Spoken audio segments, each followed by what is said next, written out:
untuk yang S2, S3 PPG itu hanya sekali kami submit, itu aja ada minor revision, kami kerjakan 1 hari selesai langsung disahkan. Nah, untuk butir di S1 itu ada 85, sedangkan S2, S3 itu 60. Jadi ada pengurangan 25. Sedangkan di PPG itu 65. Nah, karena polanya sama, ini saya sebut dulu. Nanti kalau ada yang bertanya tentang S2, S3 silakan. Iya, jangan ke sini tuh, ada kecoa dari Jadi situ. untuk bagian A, profil UPPS, Bapak sekalian, ini ada 9 butir dengan bobot 10%. Bagian B, kriteria, ini ada 73 butir dengan bobot 85%. Dan bagian C, analisis permasalahan dan pengembangan program studi, ini hanya 3 butir dengan bobot 5%. Inilah profil UPPS Bapak sekalian, ada 10,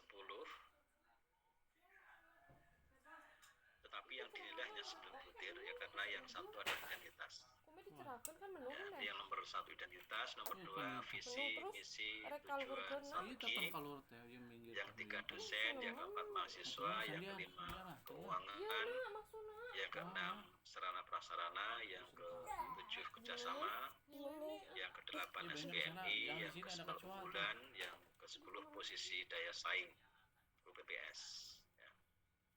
Bapak sekalian, bagi Bapak Ibu yang sudah terjun sebagai task force ya, atau tim penyusunan LED sejak KNPT, mungkin sudah sangat paham untuk masing-masing ini, tapi izinkan saya untuk meng-highlight beberapa poin yang barangkali perlu dicermati. Termasuk kemarin saya mendapat pertanyaan, misalkan sarana prasarana, ini kan sesuatu yang sangat lazim ya. Tetapi kemarin ada pertanyaan dari salah satu pengurus yang kemudian itu berasal dari bawah begitu. Ya. Bapak Ibu nanti kalau menyampaikan sarana prasarana, ya, karena yang disampaikan ini, yang diakreditasi adalah prodi, tidak berarti bahwa sarpras itu hanya di prodi. Ya. Bapak Ibu kita tahu bahwa sebenarnya untuk sarpras ya, dan termasuk dosen sebenarnya, hanya ini belum jalan ya, sarpras itu sifatnya resource sharing ya, resource sharing. Jadi resource sharing itu artinya begini, ketika misalnya universitas membangun perpustakaan ya, maka perpustakaan itu akan digunakan oleh semua fakultas, digunakan oleh semua prodi dan mahasiswa. Itu makna resource sharing ya. Jadi tidak kemudian mana perpustakaanmu, mana perpustakaan saya, enggak begitu. Karena secara aturan ya, misalkan perpustakaan itu hanya boleh ada satu ya, tidak boleh di fakultas-fakultas ya. Dulu boleh, kemudian direvisi bahwa perpus itu hanya ada satu ya gitu. Ini makna sosial. Demikian juga lab terpadu ya, laboratorium, misalkan laboratorium kimia atau MIPA ya. Ya udah, temannya di universitas, kemudian penjadwalannya demikian juga lab bahasa misalnya dan seterusnya. Jadi sifatnya resource sharing. Seperti auditorium ya, kemudian tempat ibadah itu kan tidak masing-masing prodi punya. Ini yang perlu di highlight ya. Ini pertanyaan baru muncul kemarin ya, maka belum saya tuangkan di sini ya. Nah, yang mulai satuan ini sekali kerjasama ya. Kerjasama ini karena banyak juga pertanyaan. Jadi dari 10 item itu, ini saya mulai dari kerjasama ya. Kerjasama yang dimaksud di sini itu ditekankan pada pelaksanaan kerjasama ya, yang tercermin dalam laporan pelaksanaan kerjasama tersebut ya, bukan hanya dokumen MOU atau MOA ya. Pada zaman dulu sekalian ya, atau mungkin juga sekarang masih berlaku di BAN PT ya, jumlah kerjasama itu dihitung dari jumlah MOU ya, dihitung dari jumlah dokumen MOU atau MOA ya. Tetapi untuk Lamdik ini di samping kami melihat berapa jumlah MOU, kami juga akan melihat apakah MOU itu atau MOE itu ya, Memorandum of Understanding atau Memorandum of Action ya, itu atau agreement itu Memorandum of Agreement itu dilaksanakan atau tidak di rumah Pak. Karena dalam realitasnya Bapak sekalian banyak dokumen MOU atau MOE itu yang idle ya. Sudah ya. Idle itu artinya tidak dilaksanakan ya. Jadi hanya berlaku dalam beberapa menit saat ada penandatanganan antar pihak, begitu setelah itu selesai. Saya akan merangkum semuanya tapi secara Ini singkat yang aja ya Pak. Nggak betul gitu. Maka kami di menekankan bahwa di perencanaan saya kerjasama itu mempertimbangkan dipentingkan itu adalah adalah ada visi misi sekolah, pelaksanaan tujuan, kerjasama. materi, terus kemudian kondisi siswa, metode, Formanya media, dan bebas, strategi silakan. pembelajaran. Yang penting di situ Secara singkatnya begitu. Terus kalau ditunjukkan bukti-bukti bahwa target tujuan yang akan dicapainya itu adalah di sini ada yang paling utama adalah dapat dipahami, dapat dikembangkan, dimaknai dan dihabituasikan. Kalau saya ini kok apa namanya ada kata-kata pengunci di awalnya. Ini sebagai kunci SPME apa namanya ini yang termasuk pernah saya lakukan dulu, pernah jadi guru di SMP, di SMA. Menjadi dulu saya salah pernah satu seperti trigger ini. mengapa Mungkin ini akan ada sangkut pautnya nanti kelak. SPME itu sistem penjaminan mutu juga. Eksternal. Jadi Terus, Lamdik buktinya, dan kalau PT itu misalkan adalah siswa sudah bagian dari mengetahui, di sini SPME ada nilai ya. nilainya di Sedangkan atas rata-rata, SPMI di itu atas bagian rata-rata internal KKM. dari perguruan Kalau tinggi. saya dulu Ya. ngajar di SMA, Di SMP sistem itu bina ada mutu KKM-nya. internal adalah Mungkin di SD kegiatan juga ada KKM, sistemik biasanya seperti itu. Seperti yang penjaminan saya mutu pendidikan apa tinggi namanya oleh cek setiap di perguruan tinggi guru-guru secara yang sudah otonom mengajar di SD, ya. di skripsi mereka, Untuk di PTK mereka ada mengendalikan KKM. dan Itu meningkatkan rata-rata yang sudah di tinggi atas secara KKM berarti berencana siswanya dan sudah berkelanjutan. tuntas gitu. Nanti SPMI kalau misalkan di dilakukan bawah melalui KKM penetapan, kadang-kadang pelaksanaan, perlu evaluasi, dikasih treatment pengendalian gitu. dan Dan peningkatan inilah apa namanya atau harus ada treatmentnya di BPPP sini. Maka standar dinyatakan pendidikan tinggi. belum tuntas gitu. Kalau Terus dulu kemudian ada namanya ada PDCA sekalian yang mungkin nilai yang ulangan, Kaizen ada nilai yang UTS, model nilai Jepang itu UAS PDCA yang di plan rapotnya itu to nilainya check baik ini. action. Terus Ya. kalau misalkan dikasih Sekarang feedback, jadi dikasih BPPP. kuis, dikasih apa gitu, dia masih ingat gitu materi yang kemarin. Penetapan itu apa? Dan yang Penetapan terakhir, adalah kegiatan pengalaman penetapan saya standar sama seperti untuk standar-standar yang Udan. telah Tadi ada ditetapkan oleh pemerintah dan berdiskusi oleh dengan perguruan kelompok, tinggi. belajar Bapak mandiri, sekalian, terus ada kuis, kalau kita ada melihat di pernah presentasi, Permendikbud kita nomor kan 3 jadi tahun dengan presentasi itu 2020 kita ingat, tentang kita SFPT apa namanya tentang standar memahami. nasional pendidikan tinggi, Jadi ini maka adalah di sana salah ada satu cara 24 mendalami standar. apa Ya, namanya ada 24 standar. pembelajaran. Begitu Pak. Terdiri atas 8 saya. standar Terima pendidikan, kasih. 8 standar penelitian, dan 8 standar pengabdian pada masyarakat. Ini bersifat minimal ya, dan biasanya dan diharapkan perguruan tinggi juga memiliki standar-standar di luar yang 24 standar tadi. Ya. Seperti UNS misalkan itu di samping ada 24 itu ada 5 lagi standar ya. Di perguruan tinggi lain sampai 30 jumlahnya. Ya, monggo nanti masing-masing dilihat di samping ada 24 standar nasional itu ada tambahan apa. Itu yang penetapan. Yang kedua pelaksanaan. Ini pelaksanaan dari standar itu gitu. Ya, nanti saya beri contoh. Jadi pelaksanaan adalah kegiatan yang dilakukan dalam rangka pemenuhan standar. Evaluasi adalah kegiatan membandingkan antara luaran pelaksanaan dan standar. Pengendalian adalah kegiatan analisis penyebab ketidaktercapaian dan atau penyimpangan pelaksanaan atas standar untuk dilakukan tindakan koreksi atau perbaikan. Dan peningkatan adalah kegiatan perbaikan standar agar lebih tinggi dibandingkan dengan standar yang telah ditetapkan. Saya ingin memberi contoh 2 hal sekalian. Misalnya saya ingin melihat di standar pendidikan. Itu ada 8 kan. Ini semoga Bapak Ibu sudah di luar kepala ya dalam standar pendidikan itu. Mulai dari SKL ya, standar kemampuan lulusan ya, ada standar isi, ada standar proses, ada standar penilaian ya, ada standar dosen dan tenaga kependidikan, ada syarat keras, ada pembiayaan, ada pengelolaan. Jadi ada 8 gitu, ya. Saya ambil satu, misalkan ada proses, ya, itu di Dikti, itu ada di standar proses di bagian 4, ya, situ. Saya ambil salah satu contoh aja. Misalkan di situ dikatakan bahwa dosen itu kalau mengajar harus 16 kali minimal, ya. Itu kan 16 sampai 18 minggu dalam satu semester itu. Jadi dosen itu harus masuk kelas atau mengajar minimal 16 minggu atau 16 kali dalam satu semester termasuk ujian. Itulah penetapan P yang pertama, ya. P yang pertama itu.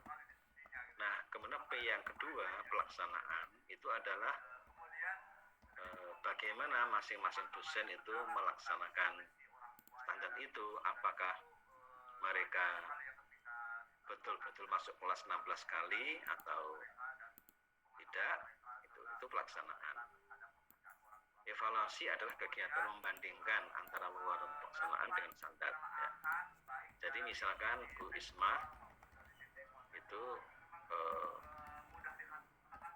melaksanakannya tidak 16 kali, tapi misalkan 14 kali gitu. Maka dalam evaluasi ternyata ada selisih 2, mestinya 16 kali kok hanya 14 kali. Nah, kemudian dikendalikan. Kenapa? Ya, dianalisis penyebabnya mengapa Bu Isma hanya mengajar 14 kali. Oh, ternyata kemarin sempat kena Omikron, ya, sehingga harus bed rest. Oh, ya sudah. Itu kan alasan yang bisa diterima. Begitu. Tapi ada juga nanti alasan yang secara akademik tidak bisa diterima, ya. Maka kemudian ada peningkatan, yaitu kegiatan perbaikan standar agar lebih tinggi dibandingkan dengan standar yang telah ditetapkan. Itu contoh, ya.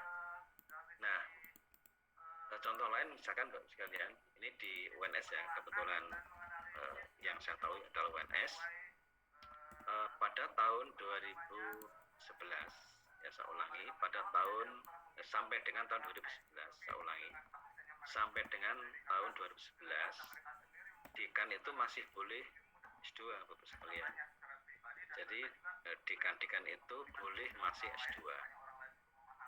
Itu sampai dengan 2011.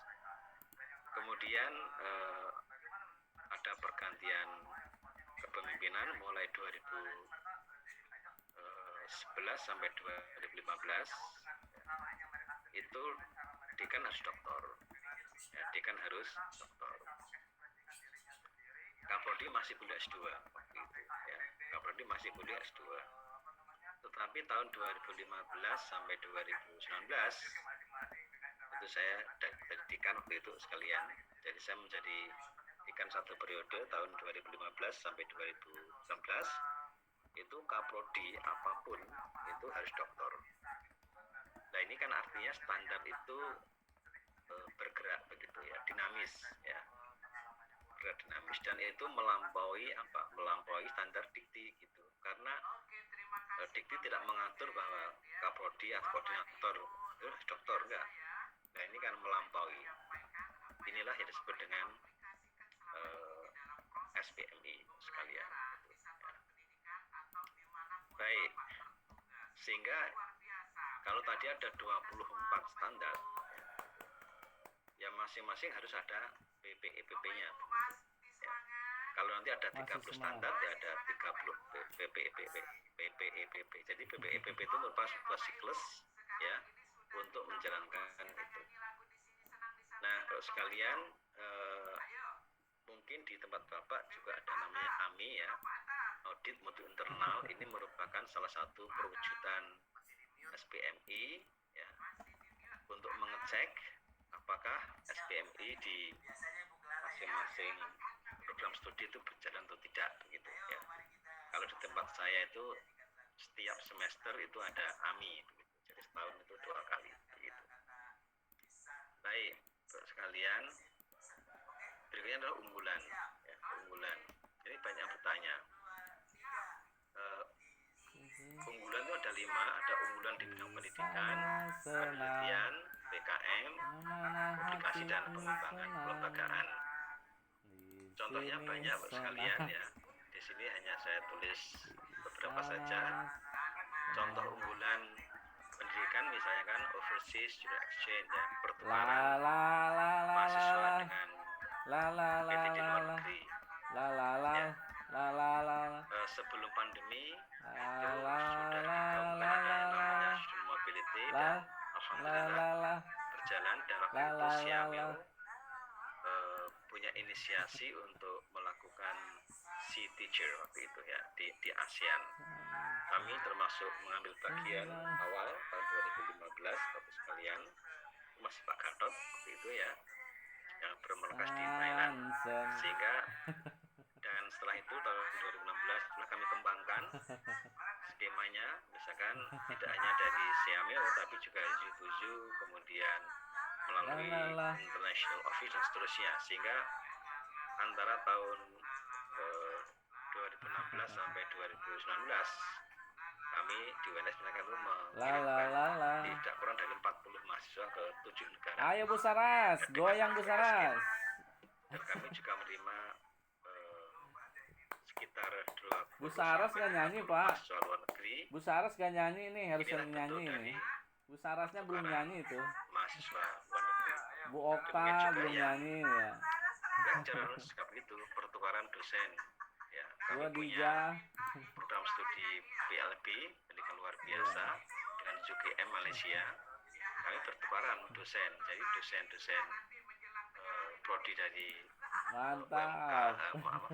UGM Malaysia mengajar di UNS dan saya di sana begitu. Kemudian juga visiting scholar, visiting professor, ya. Mungkin termasuk Bapak Ibu yang doktor atau yang guru besar yang mungkin Semangat. Asik-asik sebagai Joy. di luar ya, di Semangat lain, pagi. ya, baik di dalam maupun di luar negeri. Itu juga termasuk unggulan di bidang pendidikan. Kemudian unggulan di bidang penelitian itu tercermin misalnya dari banyaknya penelitian yang dibiayai oleh lembaga di luar perguruan tinggi ya. Entah itu dari BRIN, entah itu dari kementerian lain, atau dari bahkan di luar negeri, atau mungkin dari lembaga-lembaga di luar Kementerian Pendidikan. Ya, silahkan aja di situ. Ya. Demikian juga PKM juga begitu. Ya. Kemudian kalau unggulan dalam bidang publikasi itu tercermin dari banyaknya artikel di jurnal internasional bereputasi. Jadi kalau misalkan di UPBS Bapak Ibu ada 100 dosen misalnya, ke 40% dari dosen itu atau 50% atau 60% itu memiliki artikel di jurnal internasional bereputasi, nah itu termasuk unggulan di situ. Ya. Syukur-syukur semuanya di Q1 atau Q2. Ya. Kalau nasional ya Sinta 1, Sinta 2 gitu. Ini contoh aja di situ. Semakin banyak artikel yang dihasilkan itu semakin bagus. Kemudian untuk pengembangan kelembagaan, misalnya banyaknya program studi yang terorganisasi unggul ya, atau A. Ini hanya contoh-contoh, pasti nanti Bapak Ibu akan punya catatan-catatan penting lain yang ada dalam UPBS Bapak dan Ibu sekalian. Kemarin ketika saya visitasi di AL ya, di UIN Sunan Kalijaga, Budikan menjelaskan adanya beberapa lembaga yang menjadi akselerasi kerjasama luar negeri, misalkan seperti itu. Nah, itu juga bagus di situ. Ya. Bahkan UPBS-nya UIN Sunan Kalijaga itu punya berapa ya? 19 jurnal. Itu luar biasa di situ. Ya. Ini contoh unggulan ya. Kemudian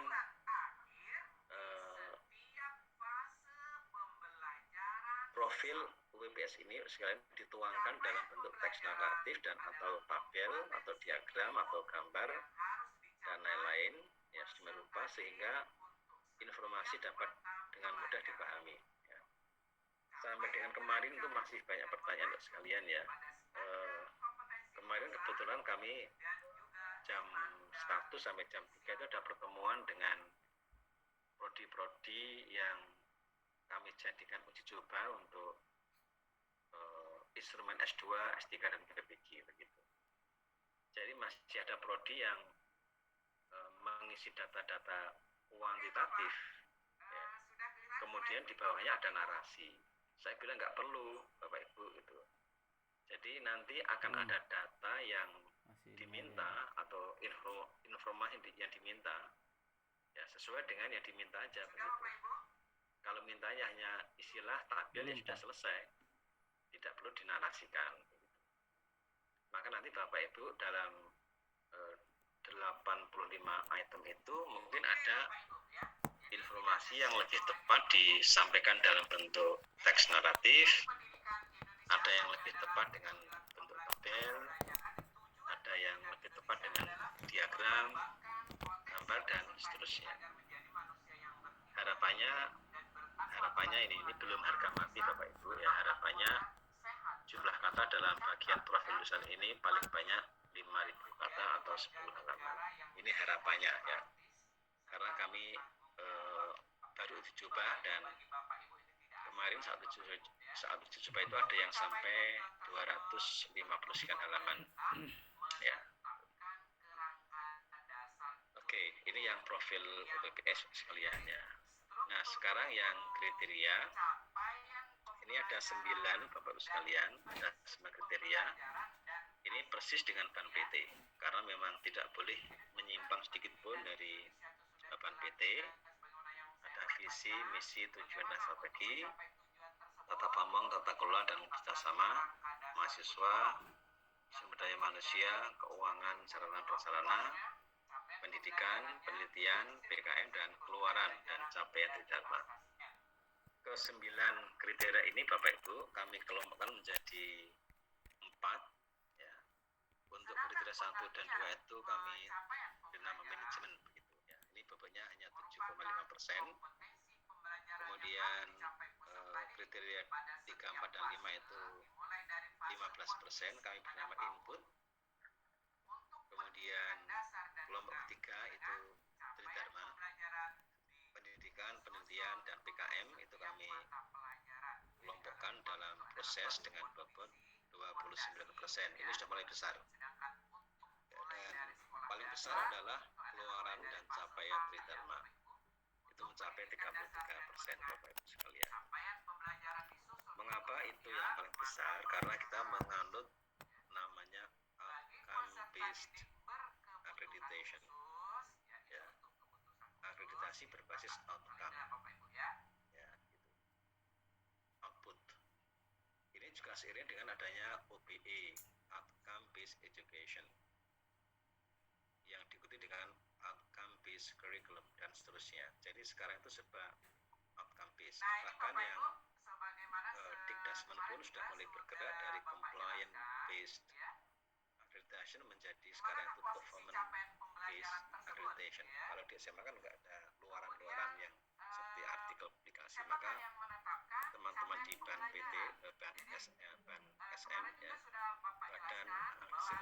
Sekolah dan Madrasah itu menggunakan performance based. Jadi bagaimana kualitas guru mengajar dan seterusnya. Begitu Bapak sekalian. Ini perlu kami sampaikan ya untuk mengantisipasi dan sekaligus menjadi trik atau strategi bagaimana supaya Bapak Ibu unggul. Ya, gitu. Satu contoh misalkan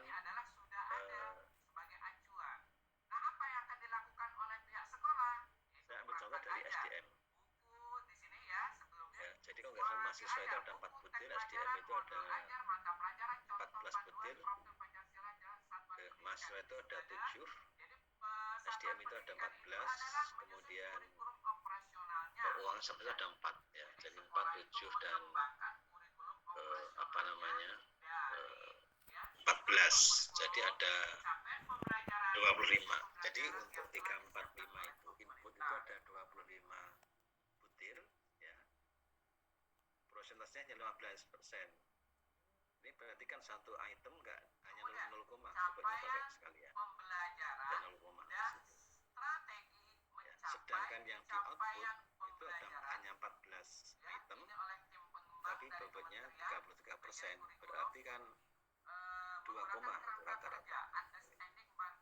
Sehingga kalau misalnya Bapak Ibu misalnya ya ini SDM-nya ini katakanlah belum banyak doktornya, belum banyak lektor kepalanya, itu nggak apa-apa ya, sepanjang mereka itu produktif ya. Produktif itu ya melakukan penelitian, melakukan PKM, membuat artikel, publikasi gitu. Sehingga di poin SDM itu mungkin kecil, nggak apa-apa, toh bobotnya hanya kecil. Tapi kalau mereka produktif, itu nanti di poin 9, output itu bobotnya besar di situ. Ya, itu strategi ya, strategi. Nah, satu lagi Bapak sekalian, untuk proses ya, itu juga besar, karena kita itu di Lamdik pendidikan ya, termasuk ini nanti saya jelaskan lebih lanjut. Sehingga proses pembelajaran, proses penelitian, ya, proses PKM itu menjadi bagian tak terpisahkan dari konsep atau core pendidikan. Jadi tidak semata-mata output, tapi juga proses. Baik, Bapak sekalian, ini masing-masing saya jelaskan. Saya sebutkan saja, tapi nanti saya highlight beberapa. Ini yang pertama ini adalah visi, misi, tujuan, dan strategi. Ada 5 item yang dinilai Bapak sekalian. Yang pertama adalah keberadaan kebijakan, visi, misi, tujuan, strategi UPBS. Kemudian kesesuaian visi keilmuan dan tujuan program studi dengan VMTS UPBS. Kerealistikan visi keilmuan dan tujuan program studi. Kejelasan strategi pencapaian visi keilmuan dan tujuan program studi, dan tingkat pemahaman visi keilmuan dan tujuan program studi. Ini saya highlight beberapa ya. Bapak Ibu nanti kalau membaca file supaya jelas ya, ini ada yang judulnya hitam ya, seperti visi, misi kan judulnya hitam, itu adalah yang judul utama. Ada yang judulnya itu saya cetak biru, Wisma ya, ini artinya keterangan begitu. Biar nanti Bapak Ibu bisa enak membaca. Jadi judul-judul ini kan hitam, ini biru, hitam. Ini yang utama. Kemudian saya highlight beberapa dengan biru. Ini artinya penjelasan dari yang hitam tadi itu. Ya, supaya nanti Bapak Ibu bisa membaca file ini lebih tepat gitu. Ini juga gitu, ini hitam, judulnya kriteria hitam. Kemudian di sini masih hitam, ya, ini yang biru. Misalkan gitu ya, supaya nanti Bapak Ibu bisa membacanya lebih pas begitu. Ya. Jadi yang biru itu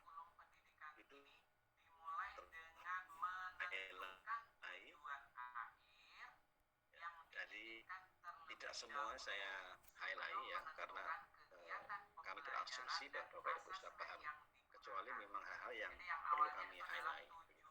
Kami garis bawahi. Ini kebijakan Bapak sekalian, pusat kebijakan ya. Nanti kebijakan ini akan menjadi pola. Jadi dalam setiap kriteria ini, mulai kriteria 1 sampai 9, itu akan selalu ada namanya kebijakan, pelaksanaan, evaluasi, dan tindak lanjut. Bisa ulangi, ada kebijakan, ada pelaksanaan, ada evaluasi, ada tindak lanjut begitu. Ya.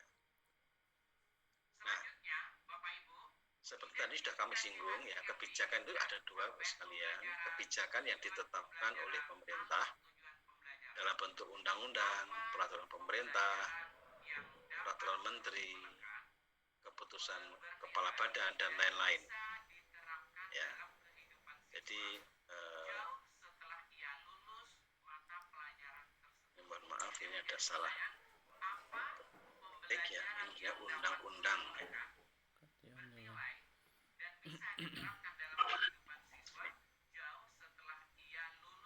Jadi ya.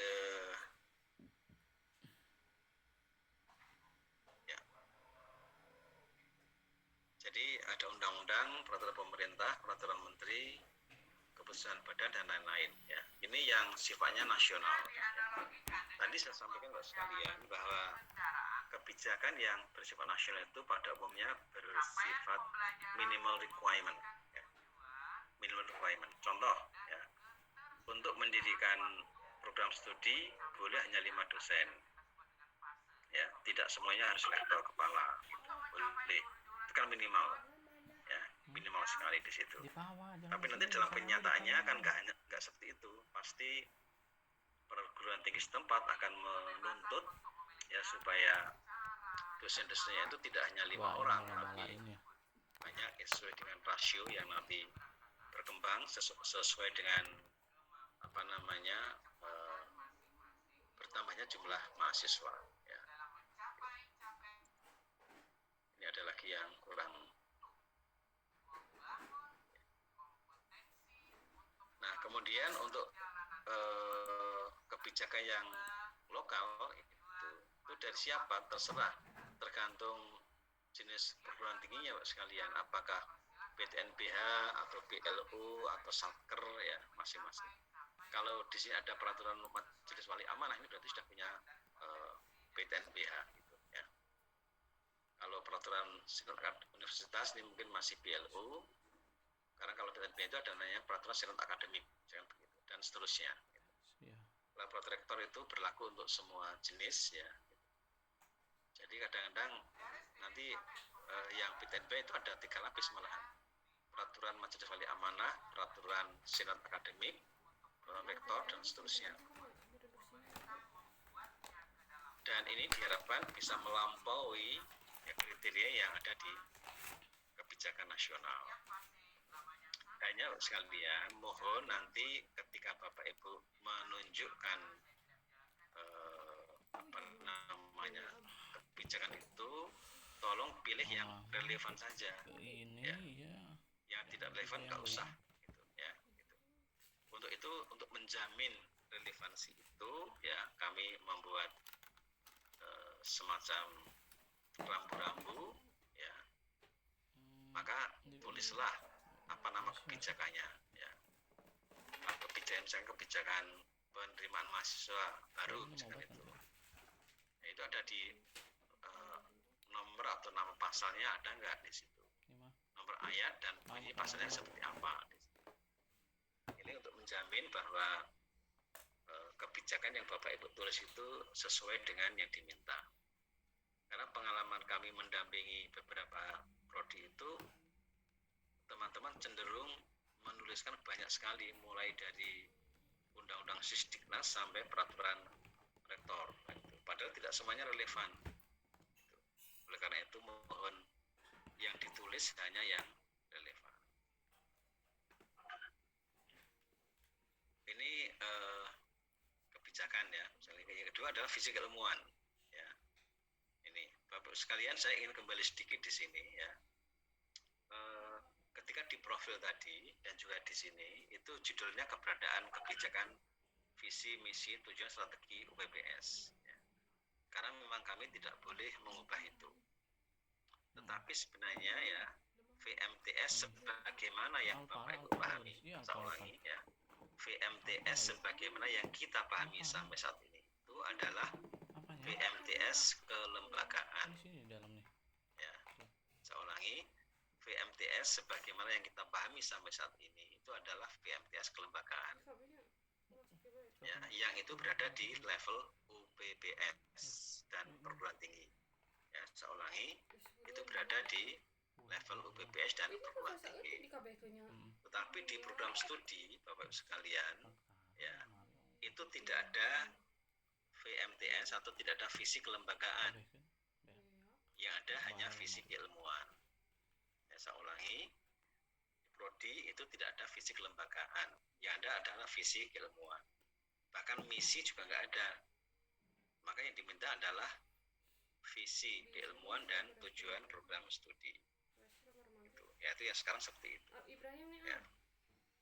Sehingga nanti dalam ketika Bapak Ibu submit ini ya, kalau misalkan di UMY ada UPBS-nya itu ada berapa prodi Bu Isma di UMY itu?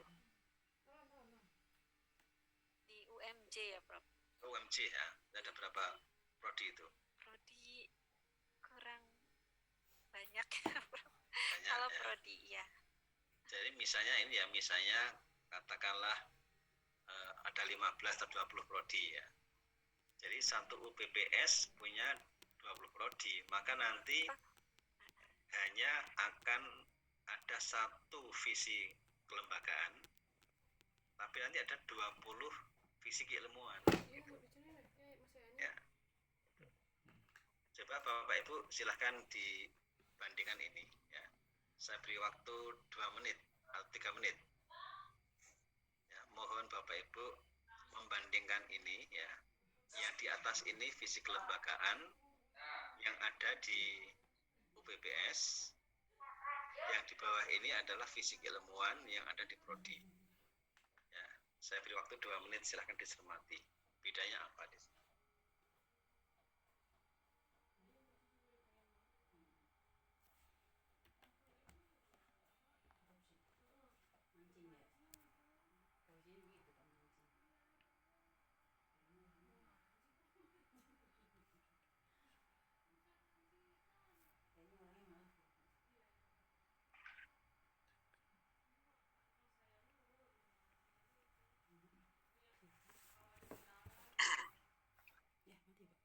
Iya, apa Pak? Laptop jadul biasa.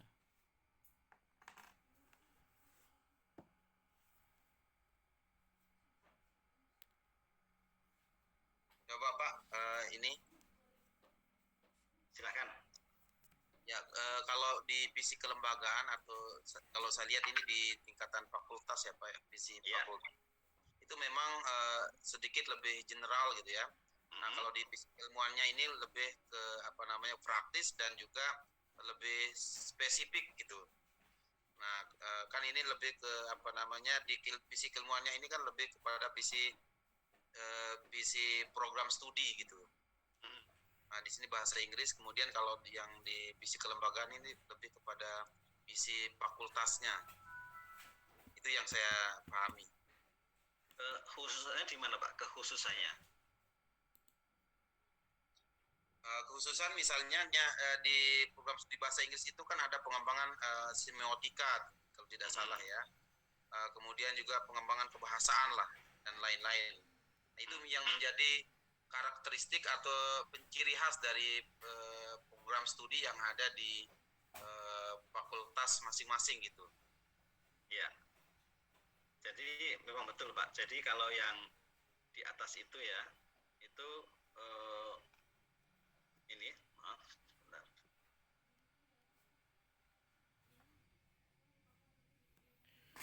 Ini, yang di atas ini dilihat dari inilah yang selama ini Bapak Ibu lihat ya.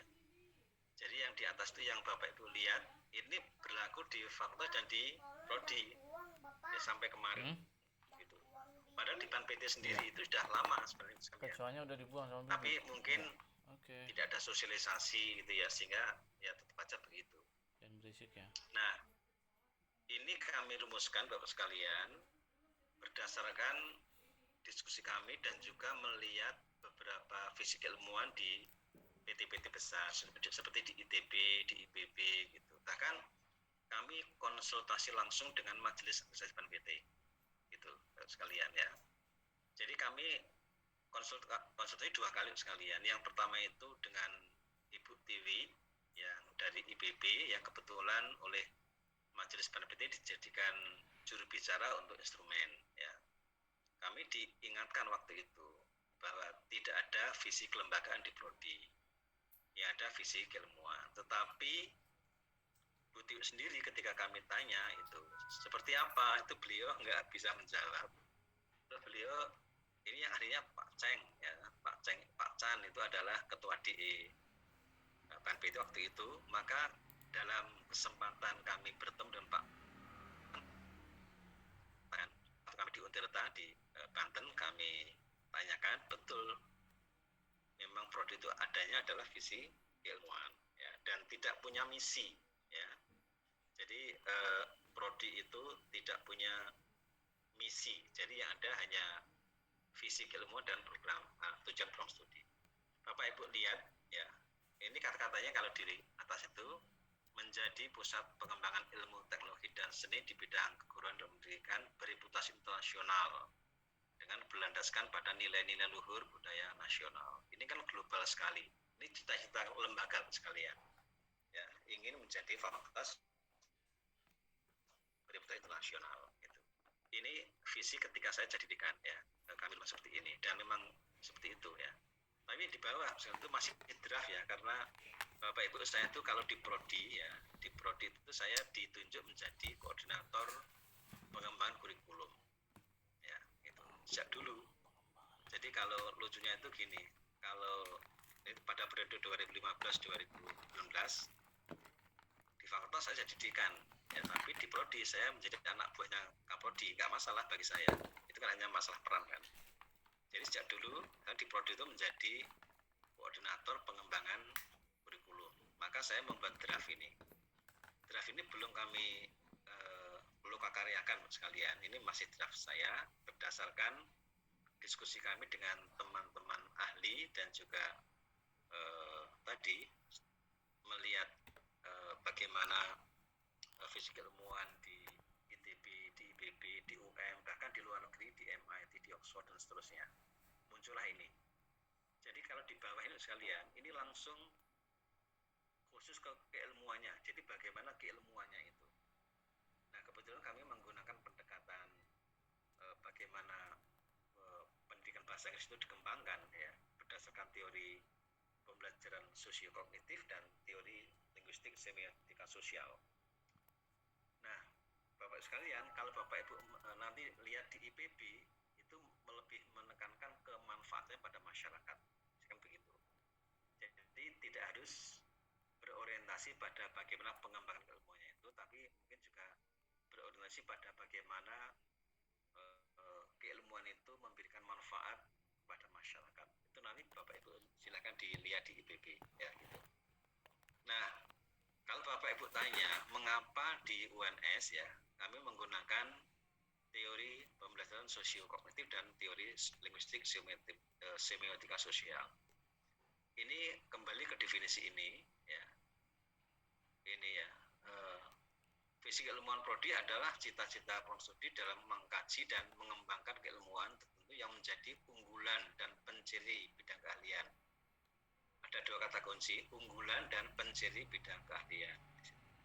Kebetulan di UNS itu sekalian ya, itu teori sosiokognitif itu menjadi apa ya, semacam trademark gitu ya. Saya secara pribadi sejak tahun 2015 itu sudah menggeluti teori sosiokognitif ya, karena masuk akal ya. Teori sosiokognitif itu adalah teori pembelajaran yang melihat proses belajar berada dalam konteks sosial, interaksi sosial, di mana para mahasiswa atau para siswa itu belajar tidak sendiri tapi berinteraksi secara sosial dengan teman-temannya, dengan dosen, bahkan berinteraksi dengan buku ajar ya. Itu ada dalam proses itu ada scaffolding ya untuk mencapai namanya ZPD dan seterusnya itu. Maka kalau Bapak Ibu melihat itu ciri khas kami di situ ya, maka akan ketika saya membimbing disertasi, membimbing tesis misalkan itu, saya arahkan ke teori-teori sosiokognitif, sosiokultural gitu, kemudian teori-teori critical pedagogy seperti itu yang standar dengan ini begitu. Dan nanti mungkin di UMJ beda lagi, monggo silahkan ya, itu Bapak sekalian. Baik, jadi nanti mulai sekarang Bapak Ibu yang prodinya belum memiliki visi keilmuan, mohon diubah ya menjadi seperti ini ya. Nanti PPT ini sudah saya sampaikan kepada Bu Isma, nanti bisa minta ke panitia. Baik, kemudian ini adalah tata ngomong, tata kelola bersama. Ini mungkin tidak ada yang perlu saya highlight karena sudah sangat umum gitu. Hanya mungkin yang sering ini tadi yang pelaksanaan sama sudah saya jelaskan. Jadi yang nomor 5 itu knowledge 56 sudah saya jelaskan ya, gitu. Yang nomor 4 ya, kepemimpinan itu ada 3 Bapak sekalian ya. Ini yang seringkali masih salah-salah ya. Kepemimpinan itu ada 3 di situ. Ada kepemimpinan operasional, ada kepemimpinan organisasi, ada kepemimpinan publik ya. Saya jelaskan satu persatu dulu ya. Tapi di sini nggak ada highlight-nya, nggak apa-apa ya, nanti saya tambahkan. Kepemimpinan operasional itu Bapak sekalian terlihat dari kemampuan pemimpin. Dalam hal ini adalah UPPS ya, Dekan, WD1, WD2, WD3 atau WD4 kalau ada ya. Bagaimana pemimpin atau pimpinan UPPS itu mengelaborasi visi, misi, tujuan menjadi program kerja. Itu namanya kepemimpinan operasional. How to operationalize. Jadi bagaimana mengoperasionalkan, apalah manfaatnya punya visi bagus tapi kemudian ternyata tidak dioperasionalkan. Ya, jadi visi dan misi itu harus, visi, misi, tujuan itu harus di breakdown, dielaborasi menjadi program kerja. Ya. Nah, sehingga sekalian kalau lengkap itu nanti menjadi sasaran ya. Maka yang model dulu ada visi, kalau malah ada ini ya, ada falsafah. Ya lengkap ada falsafah, visi, misi, tujuan, sasaran, strategi. Ada 6 sekali kalau lengkap ya. Tapi di BNPT kan hanya 4. Jadi kalau lengkap itu ada 6. Ya. Nah, falsafah itu sekalian seringkali disebut dengan namanya university value. Ya, ini kalau di dalam panduan kurikulum Dikti edisi 2020, Bapak Ibu dituntut untuk memiliki atau mencantumkan namanya university value. Ya, jadi falsafah yang dianggap sebagai apa, yang digunakan di perguruan tinggi itu, misalkan gitu. Ya, oke. Itu ya. Jadi ya kembali tadi ya, kepemimpinan operasional. Nah, setelah menjadi program kerja, Bapak sekalian. Kalau sekarang ada IKU ya, Mas Menteri itu punya kontrak dengan rektor tertentu IKU. Rektor punya kontrak dengan dekan dengan Kaprodi. Ya, gitu. Nah, 8 IKU itu mungkin pengelompokan program kerja gitu. Dengan kata lain, VMTS itu akan di breakdown menjadi program kerja yang operasional dan dikelompokkan menjadi 8 IKU gitu ya. Oke, terus sekalian, bagaimana dengan kepemimpinan organisasi setelah terjadi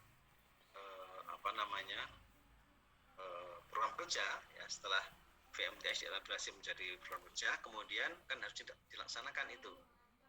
Maka kepemimpinan organisasi itu adalah tercermin dari kemampuan pemimpin atau PPS ya, dalam pendidikan dan wakil dekan itu untuk mengorganize ya, untuk mengelola sumber daya yang ada, baik sumber daya manusia maupun sumber daya yang lain yang ada, untuk agar program kerja itu bisa dilaksanakan dengan baik. Itu namanya kepemimpinan organisasi ya. Misalnya begini, misalkan IKU 1 tanggung jawab siapa, IKU 2 tanggung jawab siapa, IKU 3 siapa ya. Mungkin akan ada panitia ad hoc atau monggo ya. Kalau di ITS sekali itu ada namanya direktur ya, yang masing-masing direktur megang 1 IKU, misalkan begitu. Itu bagus. Ini kan tergantung dari OTK ya. Ada statuta, ada OTK, terserah itu seperti apa begitu. Dan itu juga nanti tergantung pada daya dukung dan sumber daya manusia yang ada gitu ya. Dan yang ketiga adalah kepemimpinan publik. Itu adalah kepemimpinan yang tercermin dari bagaimana peran pemimpin sebagai PR, public relation ya, yang menghubungkan antara fakultas atau UPPS dengan dunia luar gitu. Dan ini tercermin dari apa? Banyaknya kerjasama ya, antara UPPS dengan pihak-pihak lain di luar UPPS. PR Bapak sekalian ya, maka kalau ada dekan kok tiap hari di kampus itu sebenarnya nggak bagus ya. Dekan kok tiap hari di kampus dari jam 7 sampai jam 4 nggak pernah keluar, itu berarti mungkin publik kepemimpinan publiknya kurang bagus gitu. Dekan itu juga harus keluar gitu ya, menjalin kerjasama dan seterusnya ya. Saya dulu sampai luar negeri Pak sekalian ya, di Deakin University di Singapura untuk mengagulkan itu yang Overseas Student Exchange. Jadi salah satu program pertukaran mahasiswa UNS sekalian itu adalah upaya saya sebagai dekan waktu itu untuk bernegosiasi dengan kedutaan di Singapura gitu. Alhamdulillah berhasil ya, sehingga kami ada 3 prodi yang kami jadikan itu, kami mengirim 3 dosen untuk mengajar di Singapura. Di sana ada sekolah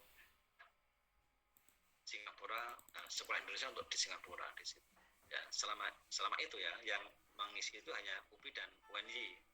Nah, kebetulan saya pas ada latihan di Singapura selama 10 hari, saya manfaatkan untuk bernegosiasi dengan atas kebudayaan di sana, dan alhamdulillah dikabulkan.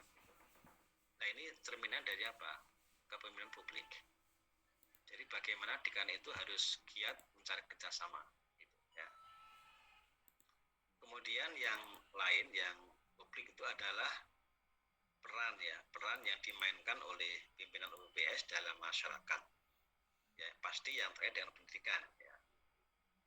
Misalnya saya kemarin saya itu menjadi ketua TEFLIN sekalian. TEFLIN itu kalau kepanjangannya adalah The Associations for the Teaching of English as a Foreign Language in Indonesia. Tapi ketika kami daftarkan ke Menkumham tahun 2016, itu menjadi Perkumpulan Pendidikan Bahasa Inggris di Indonesia. Ya, saya menjadi ketua TEFLIN 2 periode plus 1 tahun ya. Jadi 7 tahun, 2014 sampai 2021, dan baru berakhir 6 Oktober 2021. Nah, saya ketika menjadi dekan itu juga menjadi presiden TEFLIN. Nah, itu berarti kan relevan. TEFLIN bergerak di bidang pendidikan, saya dekan FKIP juga di pendidikan, itu relevan sekali ya. Itu contoh ya. Tetapi kalau ada dekan FKIP ternyata menjadi juragan Bulog, nah itu nggak relevan. Itu nggak relevan ya. Menjadi ketua RT itu nggak relevan. Tapi menjadi ketua asosiasi pengurus ISPI ya, itu relevan. Ya, menjadi pengurus apalah gitu. Kan masing-masing prodi itu punya asosiasi ya sekalian, itu silahkan. Jadi itu kepemimpinan publik. Ini banyak teman yang seringkali salah paham ya. Semoga setelah ini tidak ada lagi ya. Ini yang masih tadi saya sebut ada 4 tadi ya. Kemudian ini SDM ini. Berarti yang tadi saya sebut ya, yang input tadi itu ada 4 ditambah 14, 18 ditambah 7 udah 25. Betul ya, itu. Ini. Ya. Ini sangat umum dan mungkin Bapak Ibu sudah paham ya. Seperti kualifikasi akademik itu misalnya doktor ya, S2 ya. Kalau jabatan fungsional itu guru besar, lektor kepala, lektor, asisten ahli gitu, dan seterusnya ya. Ini mungkin nanti kalau ada pertanyaan silahkan, tapi ini tidak saya highlight di sini. Sarpras juga begitu. Oh ya, ini ada satu yang saya operasionalkan karena ini hal yang baru, yaitu apa? Biaya publikasi gitu. Baru sekalian ya, mengapa ini ada biaya publikasi ya? Ini kaitannya dengan outcome based tadi itu ya. Outcome based. Kebijakan Dikti sendiri ketika penelitian itu tidak peduli lapornya seperti apa, yang penting luarannya apa, tagihannya apa. Ya, itu publikasi biasanya itu ya. Itu. Maka ini kami cantumkan di sini. Nah, biaya publikasi itu dihitung dari mana? Ya. saya membayangkan misalnya teman-teman dari non bahasa Inggris, misalnya ini ya, untuk bisa publish itu kan harus ada draft, ya mungkin dalam bahasa Indonesia dulu, nanti di proofread ya, oleh ahli bahasa sampai koherensinya bagus, idenya bagus gitu. Kemudian diterjemahkan dalam bahasa Inggris, nanti masih diedit lagi, masih di-proof lagi. Dan masing-masing langkah itu kan ada biayanya, kan nggak gratis. Ya, itulah yang dimaksud dengan biaya publikasi. Bahkan nanti ketika publish itu pun sekarang ini sudah ada yang mulai berbayar Bapak sekalian. Ya. Beberapa jurnal bereputasi itu sudah mulai berbayar, gitu. Apalagi yang tidak bereputasi. Ya. Itu yang dimaksud dengan biaya operasional publikasi. Silahkan nanti dihitung. Oh, sama Pak Atta ya? Kalau di UNS itu rata-rata 30 juta per tahun per orang. Oke. Ya. Oke. Ini pendidikan. Ya. Nah, ini saya highlight. Mengapa pendidikan itu saya highlight? Karena ini Lamdik ya. Itu. Yang pertama kurikulum Bapak sekalian ya. Kurikulum. Ada Pak Ustadz Ferdinand juga ini. Kurikulum ini ada, saya mengutip di Undang-Undang Nomor 12 tahun 2012 yang sekarang sedang direvisi. Ya. Nah, yang ingin saya sampaikan adalah ini ke kompetensi Pak. Nanti itu yang kita kami kejar kompetensi dulu. Lihat adalah kelengkapan ya. Jadi yang lengkap. Lengkap itu artinya apa? Memuat semua unsur kurikulum dalam panduan penyusunan kurikulum pendidikan tinggi edisi 2020. Di draft tugas sedang saya download ya. Bentar Pak. Nanti isinya ini ya. Jadi yang lengkap itu yang seperti ini ya. Tapi nanti terserah apakah Bapak Ibu masih menggunakan kurikulum lama atau kurikulum baru. Kalau sudah di atas tahun 2020 mestinya sudah pakai ini ya. Jadi lengkap, memuat 11 ini minimal ya. Yang kedua koheren itu terdapat jalinan fungsional yang erat antar unsur. Ya, jadi misalkan antara fisik ilmuwan, tujuan program studi, CPL, mata kuliah, ini bisa dilihat di sini. Gitu. Jadi misalnya antara CPL 5, 6, 7. Ya. Bagaimana CPL itu terkait dengan bahan kajian. Bagaimana bahan kajian itu menjadi mata kuliah. Lalu menjadi struktur mata kuliah itu koherensi itu artinya seperti ini. Ya. Jadi antara nomor ini dari nomor 2 sampai nomor 11 itu memiliki jalinan fungsional. Tidak terpisah satu sama lain. Itu maksudnya koheren itu sekalian ya. Mutakhir artinya ya up to date begitu ya. Baik up to date dalam pengertian referensi yang digunakan maupun up to date dalam arti teori-teori pendidikan yang tadi saya sebutkan. Gitu. Terus mengembangkan belajar mandiri ya. Ini katanya dengan MPKM Bapak sekalian ya, antara lain, dan menunjukkan ciri khas tadi. Kalau tempat kami itu misalkan tadi menggunakan teori sosiokognitif misalkan seperti itu. Cirinya apa? Itu masing-masing memiliki sendiri ya. Sekali lagi nanti Bapak Ibu yang belum mengupdate kurikulumnya mohon membaca ini ya. Ini panduan penyusunan kurikulum pendidikan tinggi di era industri 4.0 untuk mendukung Merdeka Belajar Kampus Merdeka edisi 2020 ya. Dan isinya adalah ini ya. Jadi nanti Bapak Ibu yang kurikulumnya masih belum seperti ini silahkan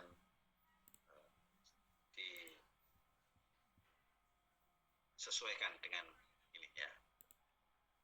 Kemudian pelaksanaan pembelajaran Bapak sekalian, ini ada di standar proses ya. Ada di standar proses bahwa pembelajaran itu harus sesuai dengan RPS, harus memiliki ciri-ciri interaktif, holistik, integratif, saintifik, kontekstual, tematik, efektif, kolaboratif, dan berpusat pada mahasiswa. Kemudian juga mengintegrasikan hasil penelitian dan PKM.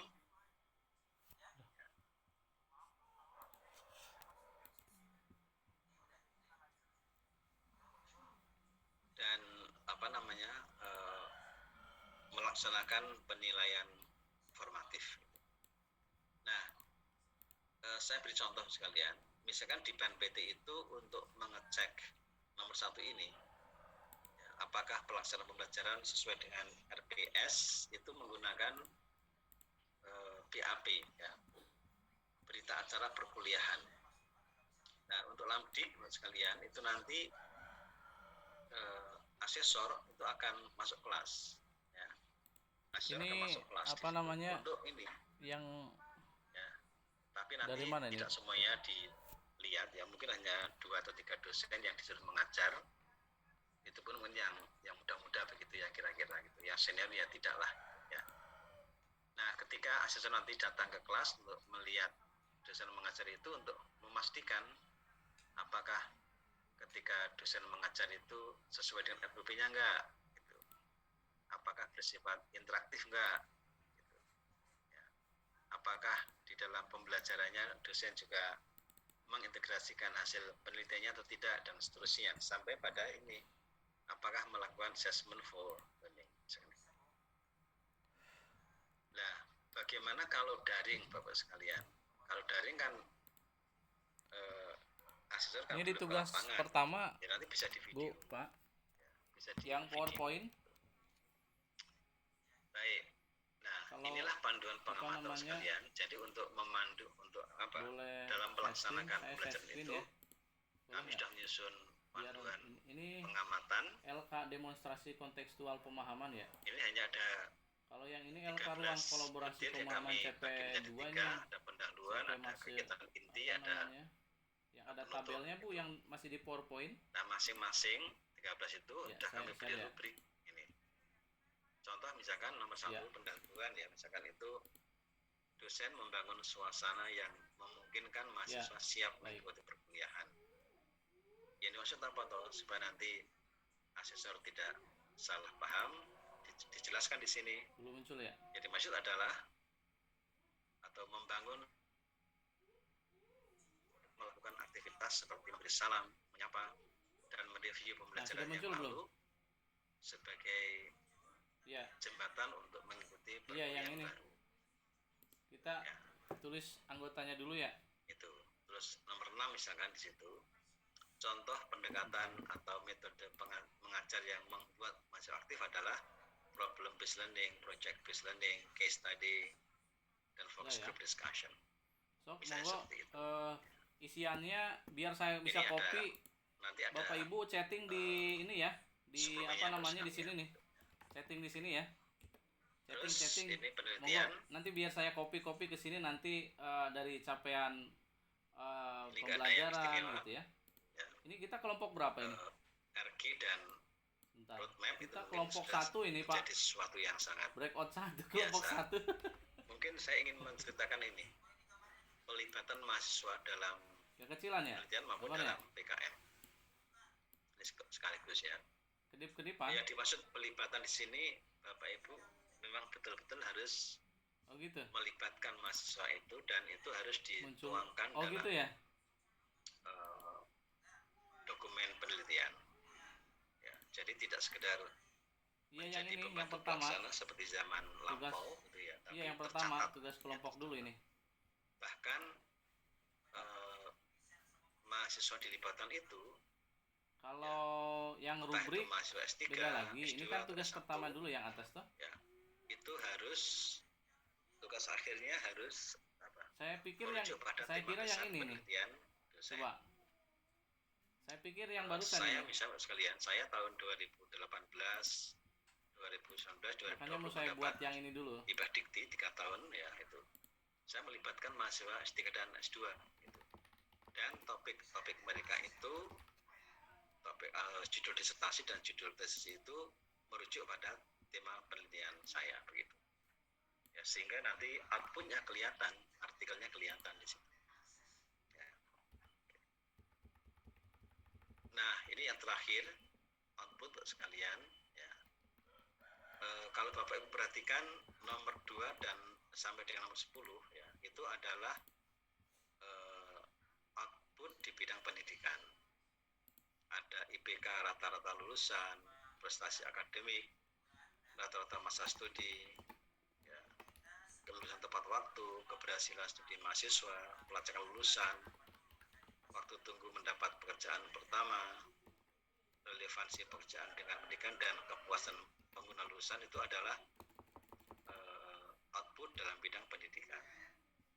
Sedangkan nomor 11 sampai 14 Bapak sekalian itu adalah output dalam bidang penelitian dan pengabdian pada masyarakat. Yaitu apa? Publikasi karya ilmiah hasil penelitian dan yang kira-kira berpengalaman DTPS Pak Atta di mata pelajaran apa? Ini misalnya dana tahu ya. Karya ilmiah DTPS dan mahasiswa yang disitasi, produk DTPS dan mahasiswa yang diadopsi oleh masyarakat, dan produk DTPS yang berhaki atau paten gitu. Dan inilah yang paling besar tadi Bapak sekalian 33%. Sehingga mohon kalau Bapak Ibu ingin yang PowerPoint tadi unggul begitu ya, tolong ini ya menjadi prioritas. Jadi minimal mulai di sini. Ya, kan ini mulai ada rubriknya Pak. Tadi, ada arahannya gitu. Pendidikan ya, mulai ada dari rubrik, sini. Ada arahannya. Ada penelitian, PKM ini. Tolong menjadi perhatian. Untuk yang manajemen input tadi itu ya tetap diisi, tapi mungkin tidak menjadi prioritas ya, karena bobotnya kecil. Gitu. Namun demikian juga tetap harus diisi. Gitu. Nah ini bagian C Bapak sekalian. Ya, bagian C ada 3 butir, yaitu pertama evaluasi capaian kinerja. Pada akhir tahun UPBS dan PS melakukan evaluasi secara menyeluruh terkait dengan kinerja program studi dalam bidang 9 kriteria tadi itu. Tujuannya apa? Untuk mengidentifikasi tingkat pencapaian kinerja program studi, mengidentifikasi permasalahan dan strategi pemecahannya. Berdasarkan pada hasil tersebut, UPBS menyusun program pengembangan. Maka ada 3 di situ. Evaluasi capaian kinerja, permasalahan dan pemecahannya, kemudian program pengembangan. Ini bagian C Bapak sekalian. Ya, ini bagian C. Tadi ada bagian A profil UPBS, bagian B kriteria, bagian C adalah ini. Ya. Kemudian tadi saya sampaikan Bapak sekalian bahwa dalam setiap kriteria itu ada 4 aspek ini, ada kebijakan, ada pelaksanaan, ada evaluasi, dan ada tindak lanjut. Ya. Kebijakan tadi sudah saya jelaskan, ya, nggak saya ulang lagi. Ini contoh kebijakan. Misalkan di butir 3.1.1 kemukakan kebijakan tertulis dalam bentuk peraturan perundang-undangan, ya, bisa undang-undang, ada PP, ada permen, dan lain-lain, dan atau peraturan pimpinan tinggi, bisa rektor, bisa ketua yang mengatur rekrutmen dan seleksi mahasiswa baru, kualitas input calon mahasiswa baru, dan daerah asal calon mahasiswa baru di program studi. Ini contoh instrumen yang menyangkut kebijakan. Ya. Ini pelaksanaan. Di rubrik, ya. Di rubrik pelaksanaan ada Pak. Merujuk pada di rubriknya itu ini yang dijabarkan aspeknya yang dituju oleh pembelajaran. Contoh kebijakan tentang mahasiswa dijabarkan menjadi 4 butir, yaitu kebijakan rekrutmen mahasiswa. Ini ada 4 nih Pak. Kualitas input mahasiswa, daya tarik aspek kompetensinya di sini ada pengetahuan. Peserta mengidentifikasi sebagian pengetahuan, terus kemudian sebagian kecil kompetensi yang dituju, ada banyak nih, ada mulai berkembang, mahir, dan sangat mahir nih Pak.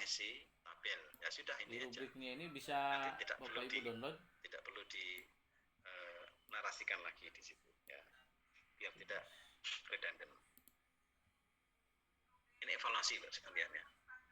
Evaluasi adalah kegiatan pengumpulan, analisis, dan interpretasi informasi yang terkait dengan topik yang sedang dibahas. Tujuannya adalah untuk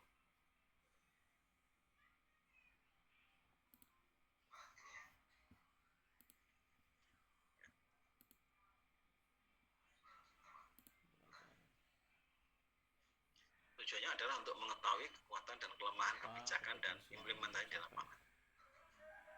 Nah, evaluasi dapat dilakukan secara sederhana dengan melakukan 3 mendeskripsikan topik yang sedang dibahas. Kalau saya sih mengidentifikasi capaiannya ini targetnya kalau boleh nih, kalau boleh usul itu ada kemudian bagaimana pemahaman gitu kan, untuk memahami, terus kemudian evaluasi yang lebih kompleks bisa dilakukan agar dapat dimaknai, dipahami, dimaknai, terus dikembangkan, dihabituasikan gitu. Ini kompetensi, kata-kata kompetensi yang harus dipegang gitu ya. Jadi evaluasi yang lebih dalam kompleks pembelajaran gitu, dengan kalau saya tertentu gimana seperti kira-kira penggunaan SWOT analysis, yaitu dengan mengidentifikasi, mengkaji kekuatan, kelemahan, nanti kesempatan, materi dan pelajarannya serta baru nanti kita memanfaatkan edit kesempatan untuk sambungkan dengan mengatasi materi pelajaran. kelemahan tersebut. Silahkan nanti Bapak sekalian. Hanya saja kalau menggunakan SWOT harus hati-hati ya, antara S, W, O, T harus bareng, harus nyambung ya. Seringkali nggak nyambung di situ ya. Baik, ini contoh evaluasi dalam LED. Tuliskan hasil evaluasi terhadap kebijakan dan pelaksanaan penerimaan mahasiswa baru, kualitas input di drive Google baru, Pak dan daerah asal calon mahasiswa baru. Ini Bapak sekalian, ini contoh yang masih. Kemudian contoh tindak lanjut berdasarkan hasil evaluasi UPPS dan studi melakukan tindak lanjut yang berfokus pada mempertahankan atau meningkatkan kekuatan atau kelebihan dan mengatasi kelemahan dengan memanfaatkan kesempatan yang ada dan mengantisipasi ancaman yang dihadapi. Catatannya adalah tindak lanjut harus relevan dengan hasil evaluasi. Memiliki akhlak mulia ya Pak. Permintaan tindak lanjut yang tujuan PPKN ini ya, berdasarkan hasil evaluasi sebagaimana tertuang dalam butir 3.1.3, jelaskan tindak lanjut yang telah diambil dalam rangka meningkatkan jumlah dan kualitas calon mahasiswa baru, baik dari dalam negeri maupun dari luar negeri. Nah, Bapak sekalian, dari 85 item tadi, itu 56% itu merupakan data kuantitatif. Ini diisikan oleh ACC ke dalam format Excel dan dikirim ke Simalantik, akan muncul secara otomatis dalam form penelitian. Di samping di masih LED juga. Sedangkan data kualitatif itu 44%. Ya, sebentar. Asesor harus memberikan nilai secara manual dalam format penilaian berdasarkan judgement asesor. Ya, karena itu nanti pada tanggal 21, 22, 23 nanti akan ada sosialisasi dan sekaligus penyamaan persepsi asesor untuk tahap kedua ya. Mungkin ada di antara Bapak Ibu yang hadir di sini yang menjadi atau terpilih sebagai asesor Labdik. Nanti ini ada kita 5 akan ya, melakukan yang tujuannya pelatihan dan penyamaan persepsi pada tanggal 21, 22 dan ya, elemennya 23. Nah, sekalian satu apa, Pak? Salah satu perbedaan antara Labdik dengan BANPT itu adalah di Labdik tidak ada syarat perlu terakreditasi dan syarat perlu peringkat akreditasi. Ya, ini juga atas elemen Pancasila dulu berarti ya. Dengan Imam Bukhari yang waktu itu menjadi anggota majelis MA BANPT dan sekarang menjadi ketua MA BANPT dalam kesempatan FGD di Semarang waktu itu. Ya. Bapak Ibu sebagai gambaran ya. Tadi saya menyatakan bahwa undang-undang dasar menyusun instrumen S1 itu kami banyak daringnya. Luringnya itu hanya dilakukan di Solo saja. Itu yang tiganya teman-teman yang dari Solo. Tapi ketika menyusun instrumen untuk S2, S3 dan PPG, kami itu banyak daringnya. Bahkan daring terus. Nah, kami itu seminggu 2 kali FGD, mulai dari Surabaya, Solo, Semarang, Jakarta, Banten, dan Padang. Gitu. Jadi itu di tempat sebentar Bu, nanti saya pindahkan ke sana. Semarang kami mengundang Prof. M. Bukhari dan kami ini dan dibolehkan tidak pakai syarat perlu, sehingga kriteria terakreditasi dan Baik. peringkat Ini itu ada 3 dulu sesuai Pak Atta ya? dulu. Kamu yang keempatnya juga? Yang 7 standar itu. Jadi Keempat-empatnya ya? unggul itu apabila nilai akreditasi Oke, baik. itu sama 1, dengan atau 2, lebih 3, 4. 361. Ya, baik sekali itu apabila nilai akreditasi itu sama dengan atau lebih dari 301 dan kurang dari 361. Baik itu apabila nilai akreditasi itu sama dengan atau lebih 200 tapi kurang dari 301. Dan bagi LED yang kurang dari 200 hasil angkanya maka disebut TMSP atau tidak terakreditasi. TMSP itu singkatan dari tidak memenuhi syarat peringkat akreditasi. Ya berarti tidak terakreditasi. Ini contoh mekanisme rubrik penilaian untuk sekalian, nanti bisa dilihat di ya, sudah Pak Atta. ya. Gimana? Kalau ini nanti bisa dilihat di buku. Tinggal copy aja ya? Ya. Ini contoh rubrik penilaian sekalian, ada 4, 3, 2, 1 dan seterusnya ya. Oke. Kemudian ini tahapan-tahapan, mungkin ini sudah lewat Bapak Ibu ya. Ini tahapan-tahapan termasuk pembiayaan. Jadi Lamdik itu memiliki biaya 52 juta. Ini paling rendah di antara 6 lam ya. 52 juta itu paling rendah di antara 6 lam ya. Oke, dan terakhir ini ya. sekalian. Oke, yang pertama tadi Pancasila ya. Yang kedua Undang-Undang Dasar, ini saya copy dulu ya. Kompetensi yang dituju 5 ya. tip Langsung ya, aja ya. supaya nanti Bapak Ibu memiliki Berarti ini aja ya langsung ya. akreditasi yang unggul begitu. Yang pertama, bantulah asesor untuk dapat segera menangkap apa yang diisikan oleh asesi. Ini ada Jadi ininya ya, apa point, namanya? Ya, tutup poin. Jadi agak susah Oleh juga. karena Ya. itu pilihlah cara penyampaian informasi yang tepat. Tadi saya sudah mengatakan ada informasi yang tepat disampaikan melalui esai. Ada informasi yang lebih tepat disampaikan bentuk tabel atau diagram atau gambar dan seterusnya. Nomor 3, cakupan substansi. Dalam menyusun LED, pertahankan perintah atau pertanyaan yang ada dalam setiap butir untuk mengecek bahwa apa yang diisikan sesuai dengan perintahnya. Bapak Ibu sekalian, ini banyak sekali ya teman-teman yang ingin adanya template ya. Dan alhamdulillah kami dalam proses menyusun template ini dan sudah sempurna satu prodi. Nanti saya tunjukkan ya. Kemudian yang keempat, tulislah hanya yang diminta. Jangan menuliskan apa yang tidak diminta. Ini di kriteria 1 masih banyak teman-teman yang mengisi misi program studi. Padahal misi itu tidak dituntut gitu ya. Sekali lagi di prodi itu hanya ada visi keilmuan dan tujuan prodi ya. Jadi tulislah hanya yang diminta, jangan menuliskan apa yang tidak diminta. Yang kelima, tulisan hendaknya bersifat concise, singkat, padat, tepat sasaran dan mudah dipahami. Hindari tulisan yang ngelantur ya, supaya jumlah halamannya itu tidak terlalu tebal. Ya, ini copy paste-nya lumayan. Bapak sekalian, saya ingin menunjukkan salah satu template ya, supaya nanti punya gambaran Bapak sekalian. Template itu apa toh gitu. Karena banyak sekali teman-teman yang ingin diberi template ya. Capaian berdasarkan elemen.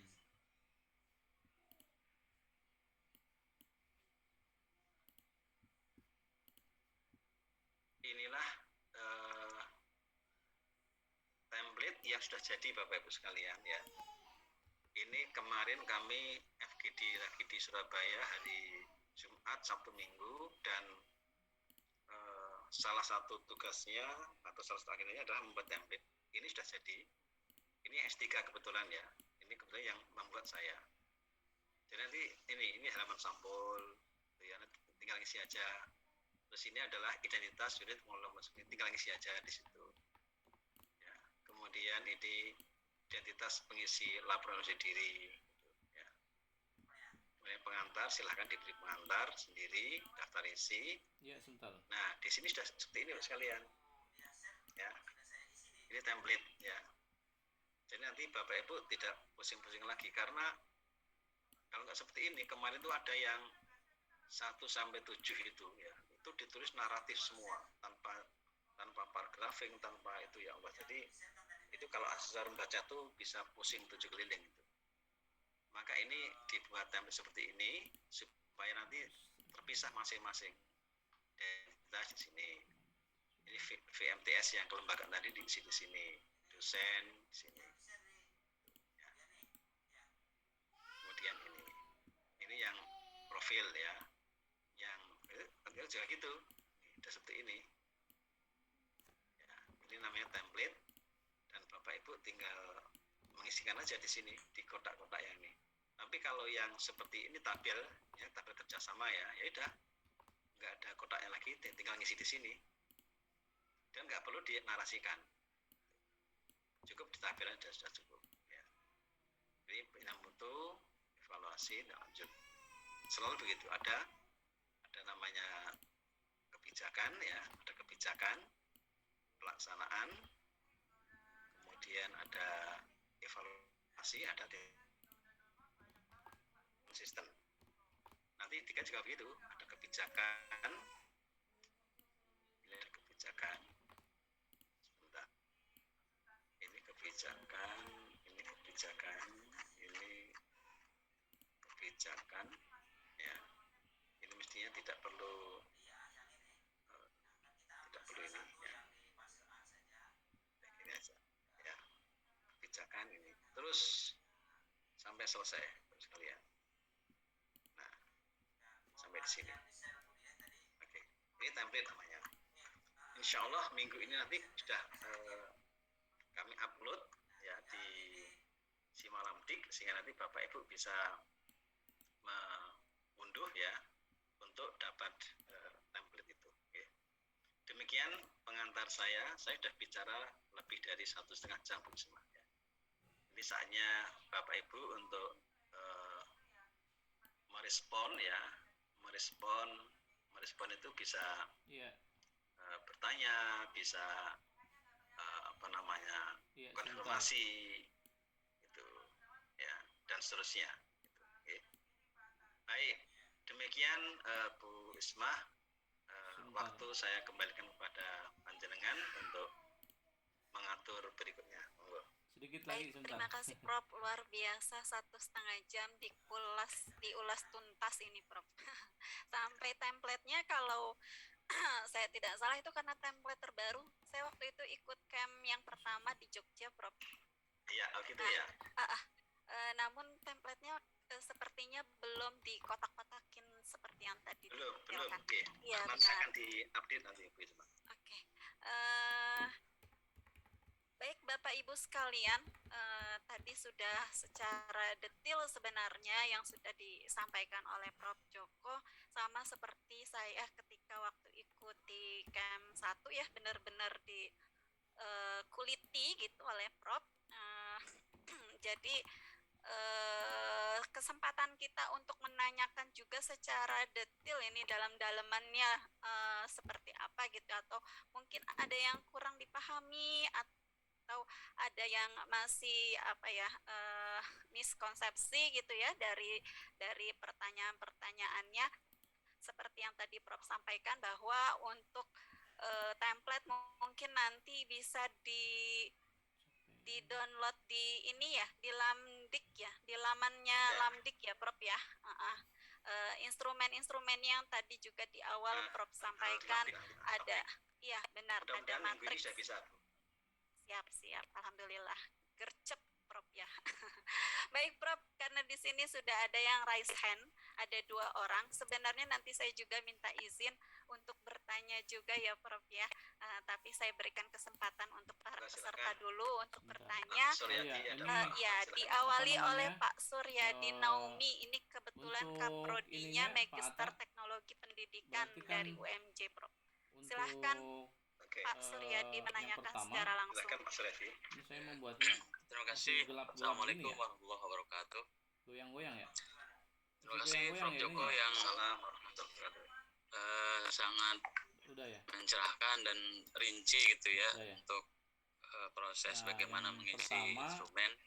Kebetulan prodi kami, prodi Magister Teknologi Pendidikan, Prof. S2 TP, yang kebetulan kami baru pertama kali diakreditasi dan statusnya dapat C, dan kami ingin memperbaiki meskipun kami berakhirnya tahun 2024. Jadi kesempatan tahun ini berharap bisa mengikuti ya Pak ya. Ya, cuma ada tuntutan ini, Prof. Mahasiswa ingin aja ya? Supaya dapat, ya kalau sekarang mungkin baik sekali ya, biar atau baiklah tidak C seperti status yang dulu, karena ada implikasi kepada administrasi teman-teman mahasiswa yang dari PNS yang naik atau yang mau khususnya online. Jadi kami mau mempercepat. Ya. Kebetulan kan dokumentasi kami dari yang sebelumnya itu kan, misalkan kurikulum atau di dalam kurikulum kami masih mencantumkan visinya berorientasi kelembagaan. Nah ini kan kalau tadi visinya berubah, berarti kan ke struktur kurikulum secara keseluruhan juga harus berubah ya.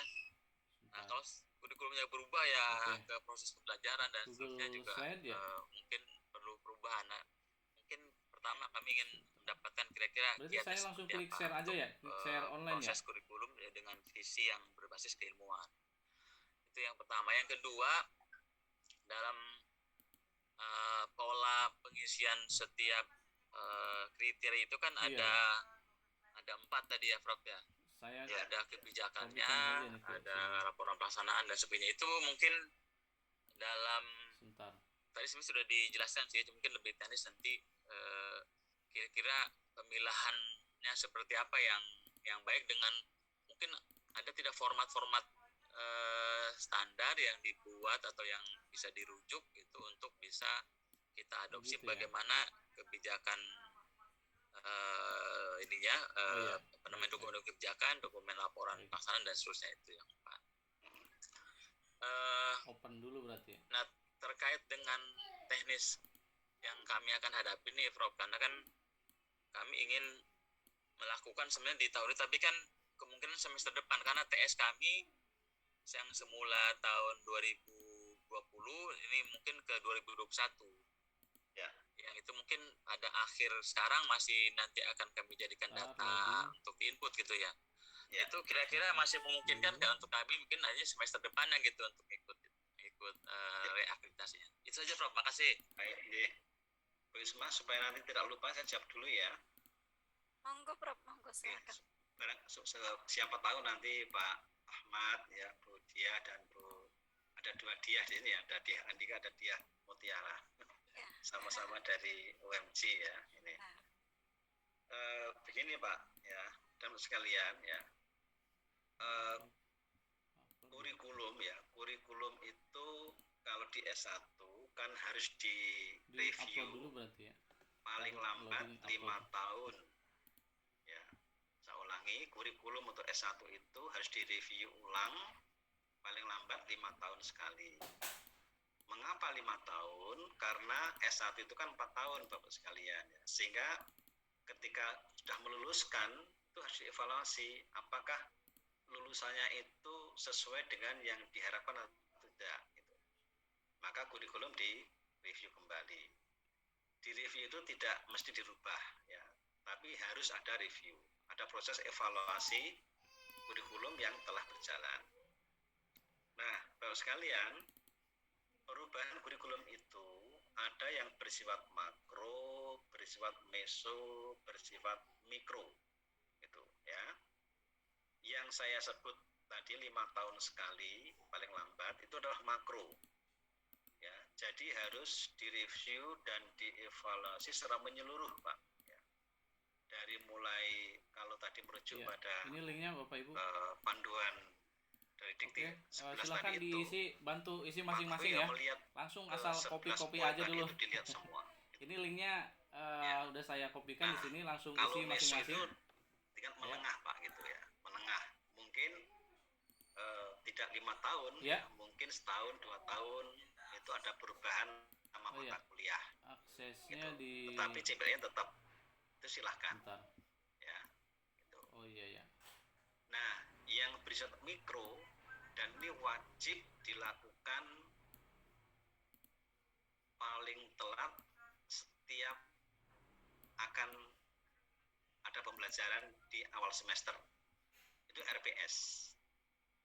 Karena kan RPS itu bagian dari kurikulum.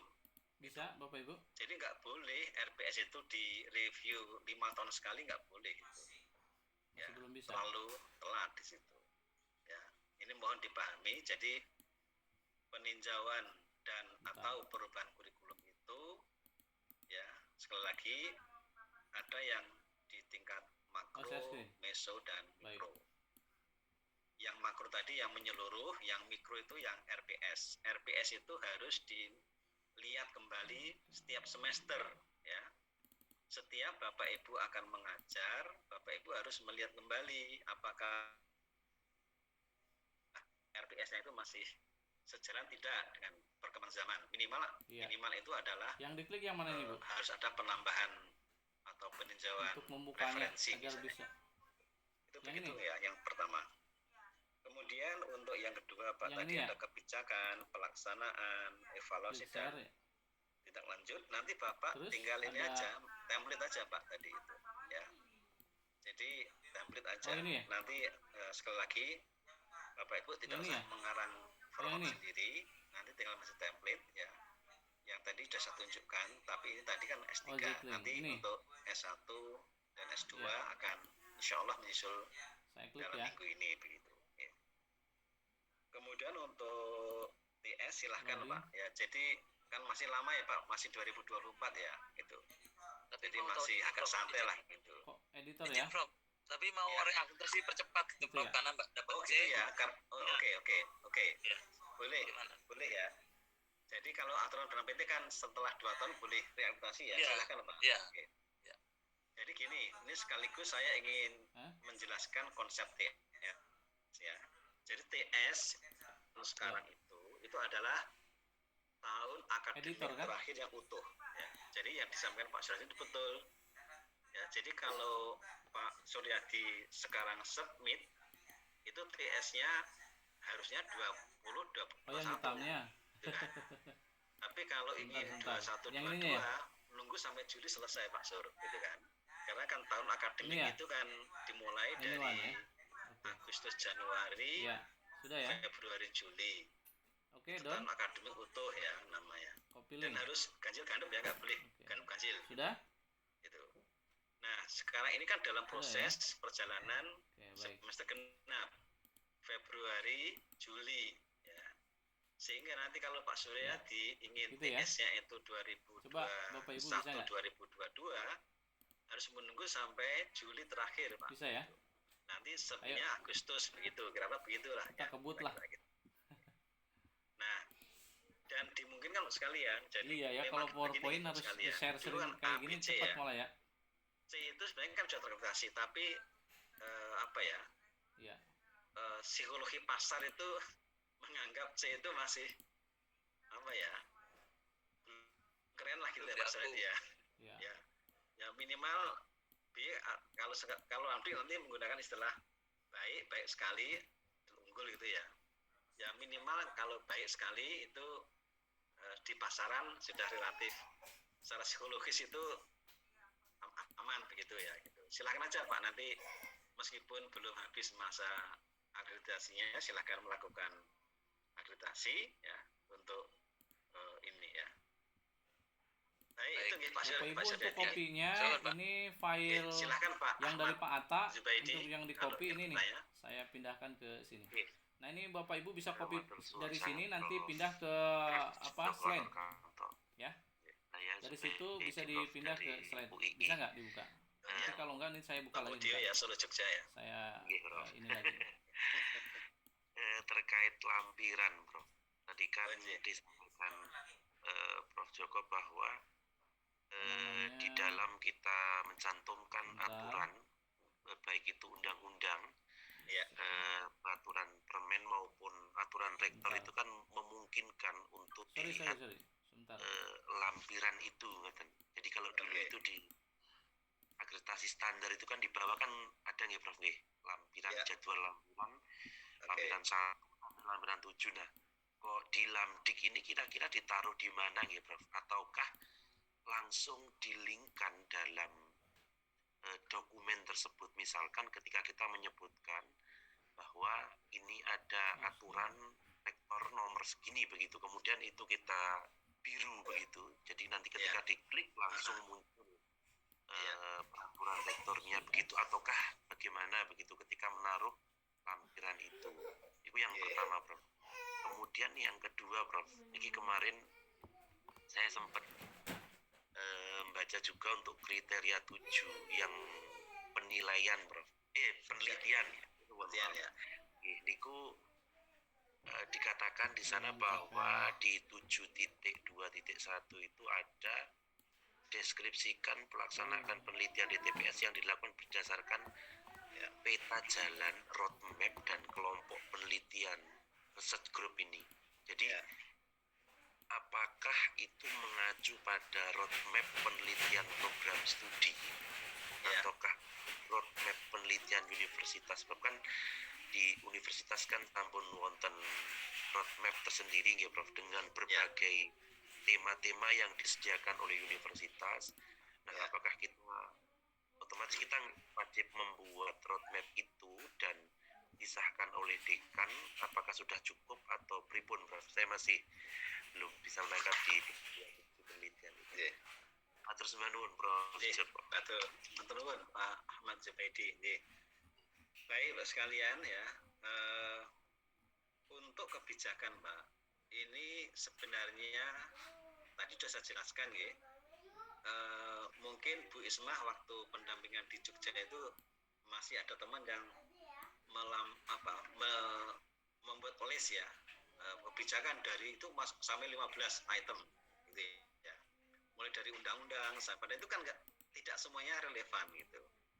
Maka sekali lagi ketika Bapak menyebutkan kebijakan, katakanlah begini, kebijakan penerimaan mahasiswa baru.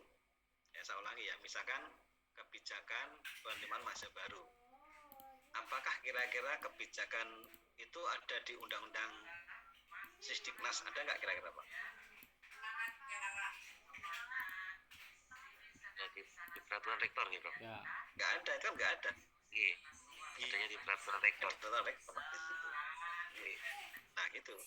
Jadi kebijakan itu boleh jadi isinya hanya 1 atau 2, maksimal 3 lah gitu, yang betul-betul relevan begitu. Sehingga mohon itu dicermati betul. Maka kami tadi saya jelaskan untuk meyakinkan bahwa kebijakan itu relevan, sebutkan nama kebijakannya apa. Misalkan peraturan rektor nomor sekian tentang penerimaan mahasiswa baru, masalah sekian. Itu lebih relevan seperti itu. Ya, gitu. Nah, kalau kaitan dengan lampiran Pak, itu sebenarnya tidak di kebijakan, karena kebijakan itu sebenarnya kan sedikit Pak ya. Yang justru berpotensi dilampirkan dalam bentuk pautan tadi itu justru misalkan daftar kerjasama, ya, kemudian produktivitas penelitian, kemudian judul artikel, gitu. Ya, kemarin Pak, saya mereview salah satu dokumen LED ya waktu uji coba di UIN Suka Yogyakarta itu, daftar kerjasama itu sampai 8 halaman Pak. Padahal di UPPS itu kan hanya dituntut 10 halaman di situ. Nah kalau daftarnya aja sudah 8 halaman kan pasti banyak itu. Maka kemudian kemarin saya sarankan supaya itu dibuat summary gitu, jadi kerjasama itu dibuat summary, kemudian di summary itu kan bisa cukup hanya setengah halaman, kemudian diikuti dengan diagram gitu ya, sehingga maksimal 1 halaman selesai. Nah kemudian baru ada tautan untuk melihat daftar kerjasama baik dalam negeri maupun luar negeri itu, silahkan klik link berikut begitu Pak. Oh, nggih, Prof. Jadi tidak spesifik satu persatu begitu nggih. Tidak nggih gitu. Itu. Oh, sehingga nanti itu bisa di Google nggih, Prof. Nggih, di Google nggih gitu ya. Monggo lah itu. Yang penting pastikan bahwa ketika diklik itu harus bisa gitu nggih. Maka yang berpotensi di seperti itu kan itu adalah yang bersifat list ya, daftar kerjasama, bahkan kurikulum Pak. Nanti di kurikulum itu tidak tuliskan kurikulum tapi tunjukkan kurikulum. Itu. Nah, karena kalau kurikulum itu lengkap Pak, itu ada 700 halaman Pak. Kan nggak mungkin ditulis ya itu ya, termasuk RPS-nya itu. Maka cukup ditunjukkan link atau tautan yang berisi dokumen kurikulum. Itu cukup klik gitu aja, nanti sudah. Nanti biar di luar itu di Google Drive gitu Pak ya. Gitu. Yang pertama. Yang kedua, RG dan Prof ya. Untuk yang Prof, untuk yang data kuantitatif itu kan itu ada bukti bukti ya. Gitu. Kemarin itu saya sempat ngisi penelitian dosen dengan mohon maaf apa nggih kemarin. Terus kemudian di kolom terakhir itu ada bukti gitu. Nah itu tautan itu Pak, antara lain itu bisa itu tergantung jenisnya Pak. Jadi kalau misalnya ini contoh kerjasama Pak nih, kerjasama tadi kan yang dipentingkan kan pelaksanaan kerjasama gitu. Maka itu bisa berupa lampiran yang tadi link tadi itu ya, yang berbentuk laporan pelaksanaan kerjasama gitu. Jadi nanti bukti itu bisa bermacam-macam tergantung sifatnya. Kalau haki misalnya itu kan sertifikat ya, itu Pak, itu contoh paten sertifikat. Kalau kerjasama misalnya berbentuk laporan pelaksanaan kerjasama itu. Kalau itu misalkan integrasi antara pembelajaran dan penelitian, wujudnya apa? Misalnya RPS atau buku ajar itu. Jadi itu tergantung masing-masing item Pak di situ Pak. Itu berarti diisi linknya nggih Prof nggih. Bukan bisa diisi linknya. Nggih. Gitu. Sertifikat, bukti, ya. Laporan bukan ngoten nggih, tapi linknya nggih. Linknya apa gitu. Nggih. Jadi kan nanti sertifikat itu kan ada di link itu Pak. Sehingga nanti diklik ada gitu ya. Ada linknya nggih. Termasuk misalnya ini Pak, artikel-artikel itu kan juga tidak terus artikel tapi link artikel Pak. Artikel di jurnal apa itu kan dalam bentuk link-link itu. Nanti Pak gitu. Nah untuk yang RG dan RM itu nanti mohon Pak Ahmad menceritakan kebijakan di UII Pak. Tapi kalau di tempat kami RG itu dievaluasi tiap 2 tahun sekali Pak. Ya, jadi dibongkar pasien itu tiap 2 tahun sekali. Gitu. Ini untuk mendinamiskan ya RG. Ya. Di tempat kami Pak itu baru saja dirombak ya sekitar 3 bulan yang lalu Pak. Itu. Nah berdasarkan evaluasi ini siapa yang merubah itu LPPM Pak. Jadi LPPM di situ. Jadi lembaga penelitian dan pengembangan masyarakat. Jadi kami itu di wilayah itu ada sekitar 250 sekian atau 300 sekian RG Pak di situ. Tetapi hasil penilaian di LPPM ternyata ada sekitar 140 RG yang tidak aktif gitu. Bahkan tidak punya produksi sama sekali itu. Maka dikocok ulang Pak, dikocok ulang. Saya sendiri punya RG yang produktif Pak. Saya ketua RG Pak ya. Ketua RG saya punya 3 anggota yang masing-masing itu punya Scopus, ada yang 6, ada yang 7, ada yang banyak di situ. Maka nilai RG saya itu tinggi gitu. Tapi yang sekarang itu ya, dikocok ulang itu. Saya itu punya 4 kelompok Pak. Punya 4 anggota yang sama sekali belum punya artikel Scopus. Itu. Maka ketika kami itu mengajukan hibah RG itu di paket C Pak, paling rendah di situ. Karena produktivitasnya belum ada sama sekali. Sehingga itu sebenarnya eksistensi dan kualitas RG itu nanti juga akan mempengaruhi skema-skema penelitian yang ada di situ. Gitu. Nah, kemudian roadmap. Ya, roadmap itu roadmap prodi, Pak. Tapi kan roadmap prodi itu kan tidak lepas dari roadmap universitas. Gitu kan. Jadi kan roadmap universitas kan diturunkan ke fakultas, kemudian ke prodi begitu. Nah, sehingga yang dimaksud roadmap di sini adalah roadmap prodi gitu. Ya, karena kan masing-masing roadmap prodi itu kan dasarnya kan fisik ilmuwan tadi itu Pak gitu. Jadi maka nanti roadmap misalkan roadmap pendidikan bahasa Inggris akan beda dengan roadmap misalkan di prodi prodi sejarah atau apa itu beda-beda di situ. Tapi yakin bahwa roadmap di prodi itu tidak akan lepas sama sekali dengan roadmap di universitas. Dalam hal ini ya kebijakan makro dari rektor begitu Pak. Atau ya Pak Ahmad. Matur nuwun Prof. Sama-sama Pak Ahmad. Monggo berikutnya Bu Diah Andika.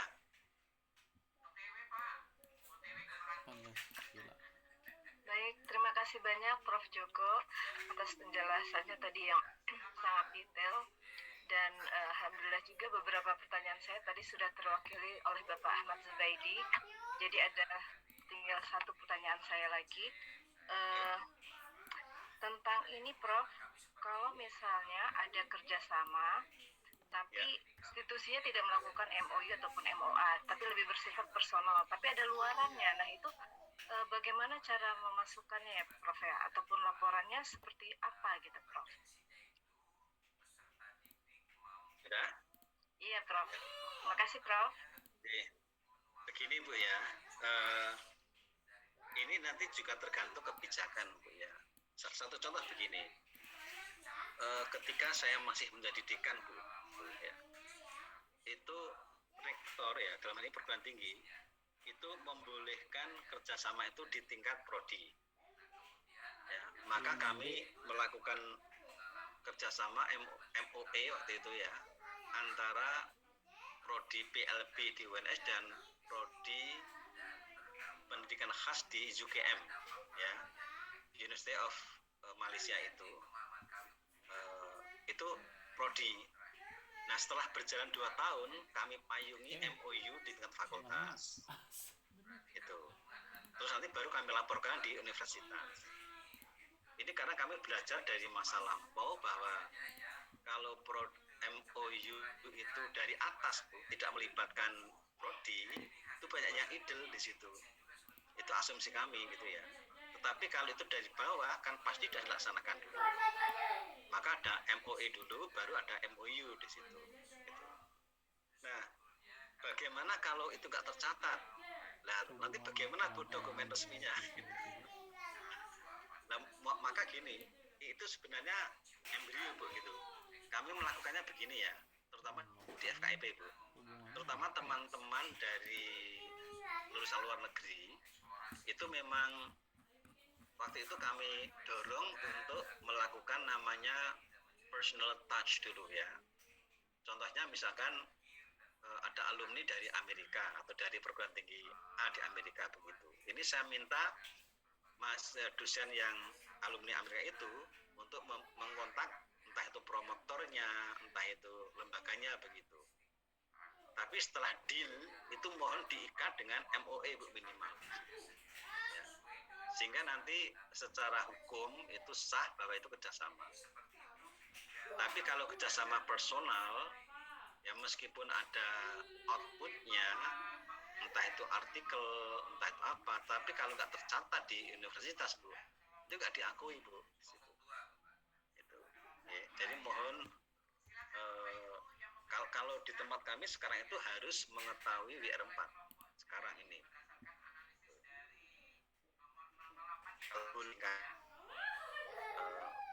Nggak boleh di sini. Ini kembali tergantung pada kebijakan masing-masing perguruan tinggi. Jadi intinya begini, kerjasama personal yang belum dicatatkan di lembaga itu belum dianggap sebagai sebuah kerjasama, meskipun sudah punya output. Oleh karena itu mohon itu dijadikan sebagai starting point Bu. Gitu. nanti dicatatkan. Nanti ini lihat kebijakannya apa, apakah boleh kerjasama itu hanya sampai pada fakultas UPPS ya, nanti MOE atau MOU begitu ya, itu tergantung kebijakan di UMC seperti apa gitu. Kalau ada Budikan sekarang ya nanti bisa langsung dijawab oleh Budikan itu, sehingga nanti seperti apa, karena masing-masing perguruan tinggi punya kebijakan yang berbeda-beda. Begitu Bu Diah ya. Baik Prof. Makasih banyak Prof. Ya, sami-sami. Bu Mutiara sekarang silahkan. Oke, baik Prof. Saya kebetulan sekro di S3 ya Prof. Manajemen Pendidikan Islam. Ya. Kami sedang bergulat dengan akreditasi yang kemarin sudah konsultasi, batas akhir kami untuk upload itu 31 Agustus 2022, tetapi kami juga diminta mengisi data perpanjangan masa studi segera dengan mengisi RO dan profil program studi. Permulia, oke. Ya, kami sudah melakukan RO, nanti kami akan melakukan profil program studi akan kami upload di laman kami ya Pak ya. Oke, ya. Kami sudah melakukan. Oke. Terus yang ingin saya tanyakan Pak, ini kalau LED dan LKPS, tadi LED Prof bilang akan diunggah ya Prof di laman untuk minggu ini untuk S3 ya Prof ya. Template ya, betul. Templatenya. Kalau LKPS saya sudah pernah terima, sudah pernah buka di laman. Apakah itu yang berlaku itu atau ada yang baru lagi Prof? Yang 13 Maret ya? Iya, ya. Soalnya kita sudah mencoba mengisi betul. Jadi yang Excel, betul. Yang Excel yang di terakhir 13 Maret. Itu yang terakhir ya Prof ya. Berarti kami nggak salah gitu, takutnya ada template yang terbaru lagi. Oke, baik. Terus apakah ada pengulangan Prof antara template yang kita isi, tabel-tabel yang kita isi di LKPS dengan di LED itu? Tapi apakah akan ada pengulangan di template yang di LKPS dengan LED itu? Karena sepertinya saya lihat ada pertanyaan yang mirip antara LED dengan LKPS LED, ternyata juga ada tabel-tabel seperti itu ya Prof ya? Ya betul. Jadi gini Bu, template itu hanya alat bantu sebenarnya ya. Jadi template itu hanya alat bantu. Itu tidak mengubah substansi Bu. Tidak mengubah substansi, tidak mengubah urutan. Itu hanya semata-mata membantu asesi ya, supaya tidak salah ngisi gitu. Ya, karena tanpa template itu banyak yang salah ngisi. Betul. Artinya tidak diisi saya gitu. Iya. Gitu. Maka kadang kemana-mana gitu ya Prof. Nah gitu. Ngomongnya. Maka kotak-kotak itu sengaja kita adakan supaya ya di kotak-kotak itulah yang diisi, selain yang di tabel itu, begitu ya. Sebenarnya sih kan karena proses kemarin kita sudah pernah mengerjakan yang standar template yang dibuat oleh Ban PT itu juga ya. Saya malah justru melihat memang lebih mudah yang Lamdik ini Prof. Iya, untuk template-nya. Lebih simpel, lebih mudah dan lebih enak untuk mengerjakannya dibanding yang dibuat oleh Ban PT kemarin. Gitu. Iya. Oke, memang Prof. Testimoni teman-teman seperti itu, termasuk testimoni asesor senior juga begitu ya. Jadi memang dulu ketika memutuskan apakah kita mengikuti Ban PT atau tidak, itu salah satu pertimbangannya adalah kesimpulan gitu ya, simpel dan rasional ya. Jadi ini saya beri penjelasan mengapa namanya LED, kok tidak borang ya. LED itu kan laporan evaluasi diri. Kalau dalam Bapak Ibu lihat di AK atau di ACI ini yang terakhir itu namanya SAR ya, Self Assessment Report ya. Itu adalah memotret apa yang sudah kita lakukan ya. Bukan sesuatu yang akan dilakukan, tapi sesuatu yang sudah dilakukan gitu. Maka itu di masa lampau, dan tadi ketika saya menjawab Pak Suryadi itu TS-nya harus TS akademik terakhir yang utuh gitu ya. Kalau kita berarti TS-nya kalau program S3 ini mau upload tanggal 31 Agustus ini berarti TS-nya TS sampai dengan dari 2019 ya Prof. Jadi kalau TS-nya berarti kan kalau Ibu habisnya upload 31 Agustus berarti kan sudah tahun akademik terakhirnya sudah utuh Bu, ya kan? Soalnya kan tahun akademik utuh itu kan Agustus 2001 sampai Januari 2022 itu yang semester ganjil, kemudian Februari sampai Juli 2022 itu kan semester genap, sehingga itu pas Bu. Jadi kalau Bu Diah Mutiara submit 31 Agustus, itu data terakhir itu adalah 31 Juli di situ. Itu pas banget itu, enak banget itu. Jadi TS-nya itu TS 2021-2022. Kemudian TS-1 2020-2021